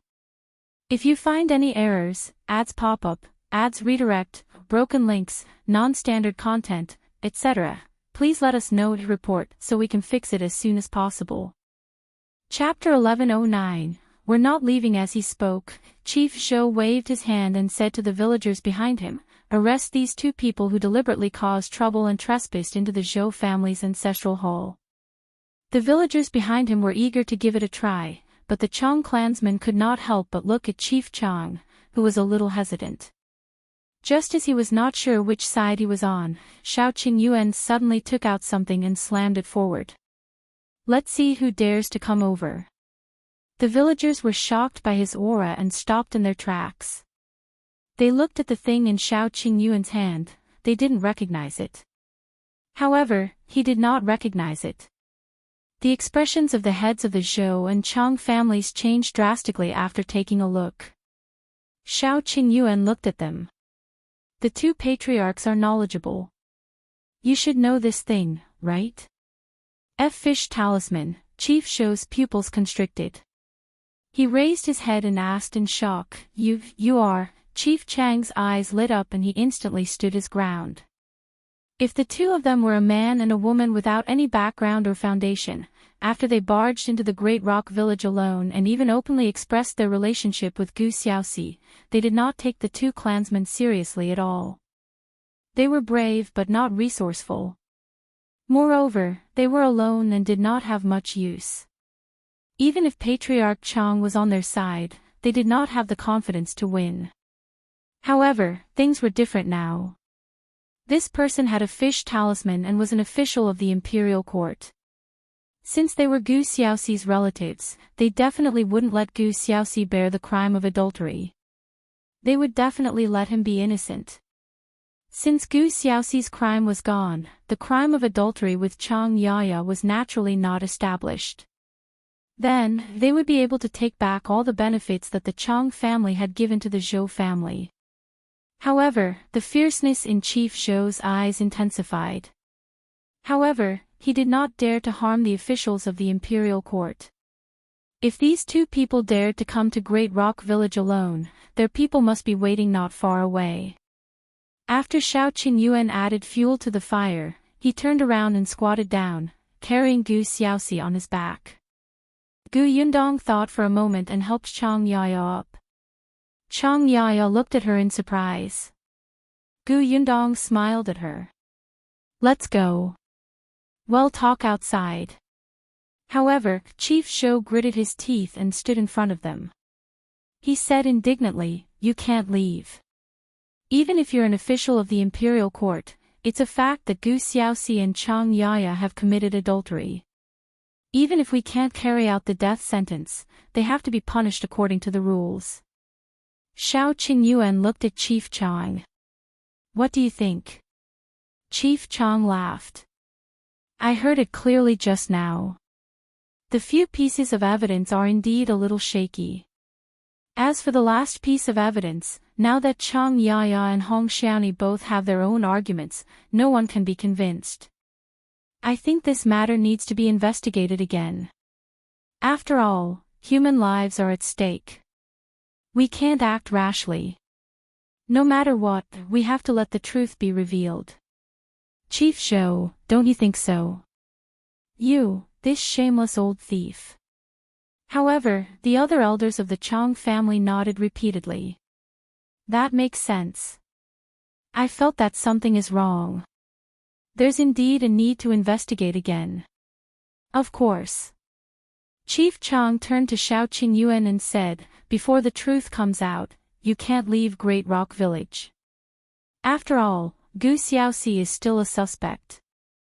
Of course we won't leave. I won't let my uncle leave dejectedly with great injustice on his back. I will bring my uncle away fair and square, Gu Yundong said with narrowed eyes. If you find any errors, ads pop up, ads redirect, broken links, non-standard content, etc., please let us know to report so we can fix it as soon as possible. Chapter 11:10, She's guarding against him, but my uncle is injured and has a high fever. This Zhou family's ancestral hall is obviously not suitable for recuperation. Can Chief Chang arrange a place for us to stay in temporarily? As Gu Yundong spoke, she saw that Chief Zhou was about to object and immediately stopped him. Of course, if Chief Zhou is worried, you and Chief Chang can find a few villagers to watch over us. We promise not to leave. We'll wait for you to find out the truth. How about that? Not so good. Chief Zhou naturally wanted to refuse. Unfortunately, Chief Chang had agreed, and the two people in front of him were so domineering. If he stopped them again, everyone would think that he had a guilty conscience. Therefore, he could only nod in agreement with a dark expression. The two chiefs had no objections, and the villagers automatically made way. Yuyuan carried Gu Xiaoxi, who was half unconscious, and Gu Yundong helped Chang Yaya out of the Zhou family's ancestral hall. In the end, the heads of the Zhou and Chang families agreed to let them stay at Gu Xiaoxi's house for the time being. Although Gu Xiaoxi had brought Hong Xiaoni to seek refuge with her uncle back then, he had no intention of marrying into her family. Hence, he built a house himself. Although it was not big, it was much better than living in someone else's house. Hong Xiaoni temporarily moved into her uncle Zhou Jinggua's house. Gu Yundong, Xiao Qingyuan, Gu Xiaoxi, and Chang Yaya stayed in the Gu house. Of course, the Zhou and Chang families also sent 3 people to watch over the courtyard. They also sent 3 people to guard the outside of the courtyard. Gu Yundong was also very speechless. Did these villagers have nothing better to do? Were there no jobs in the fields? Chief Chang was now on Gu Yundong's side, and Xiao Qingyuan was an official of the imperial court, so his attitude was very good. Seeing that Gu Xiaoxi was injured and sick, he hurriedly asked, "There's a doctor in our village. I'll get someone to invite him over." Xiao Qingyuan refused. "No need. We can treat him ourselves." He was already familiar with the treatment of such common illnesses. He was probably even better than the doctors in the village. Chief Chang looked at him in surprise. He nodded and left with Chief Zhou. Xiao Qingyuan sent them out. However, just as they stepped out of the door, he suddenly stopped and released a firework bomb into the air. The firework shot up with a whoosh and exploded in the sky. The Zhou and Chang clan chiefs were shocked and looked at him in shock. Xiao Qingyuan was expressionless. "It's nothing. I just told my subordinates that we're safe for the time being. If they don't receive my signal tomorrow, they can bring people in to search the village." Pfft! Chief Zhou sucked in a breath of cold air. He was guarding against him. Chief Chang, on the other hand, was very happy. He turned around and left. Xiao Qingyuan went straight back to the house. The fireworks were naturally not meant to inform his subordinates. He only told the coachman waiting outside the village to return to the inn first and come back tomorrow. He and Gu Yundong would be prepared when they entered such a village where the clansmen were united. If they encountered danger, there would be more than one firework bomb. When the coachman saw it, he would report to the officials for him. Gu Xiaoxi was still having a fever in the house. After Xiao Qingyuan came in, he quickly checked on him. After taking Gu Yundong's fever medicine, his temperature was slowly decreasing, but there were still many injuries on his body. He let Gu Yundong and Chang Yaya go out first, then bandaged Gu Xiaoxi's wound. Gu Yundong had wanted to ask about Chang Yaya, but she looked haggard and her lips were dry. She must have been hungry for the past 2 days. The Zhou family was too inhumane. Youngest uncle's situation was probably the same, so Gu Yundong went straight into the kitchen. "If you find any errors, ads pop up, ads redirect, broken links, non-standard content, etc., please let us know to report so we can fix it as soon as possible." Chapter 11:11. Don't worry, I'll accompany you. Chang Yaya followed behind her, but her body was on the verge of collapse. Gu Yundong did not let her work. She searched the kitchen for a long time before she finally found a small bag of sweet potatoes. Gu Yundong frowned and squatted on the ground. Seeing this, Chang Yaya thought that she did not know how to cook and was about to say that she would do it herself. Unexpectedly, Gu Yundong suddenly stood up and said to the guards in the courtyard, "I need rice, millet, white flour, and some vegetables. Which family has them? I don't need too much." The 6 people in the courtyard looked at each other.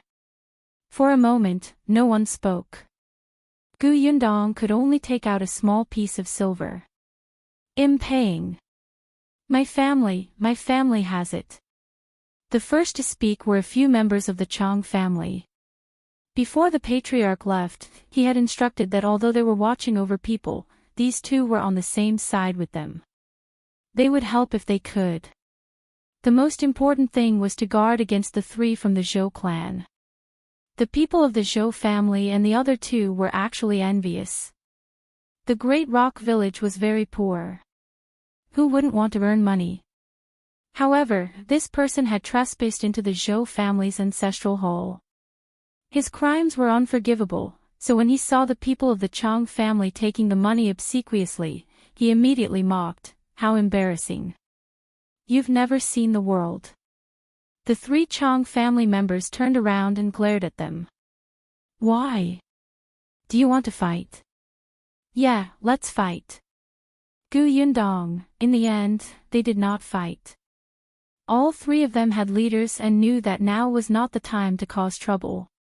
The Chang family went back to get the things she wanted, but the quality of the things they brought was a little poor. However, they had no choice. This was probably the best rice and noodles they had. Later, when Chang Yaya was not paying attention, she would take out a portion of the food and the space to exchange for it. She took the things into the kitchen and let the weak Chang Yaya sit behind the stove to help set up the fire. The 6 people in the courtyard were a little puzzled. Did this girl know how to cook? Did she know how to use the stove in the countryside? Why did she look so unreliable? However, very quickly, the sound of vegetables being cut could be heard from the kitchen. Then, there was another sound.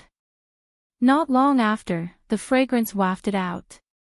The 6 of them sniffed hard. So fragrant, so fragrant.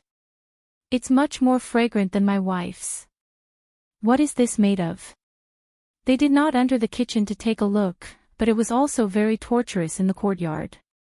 Gu Yundong cooked porridge and a few light dishes.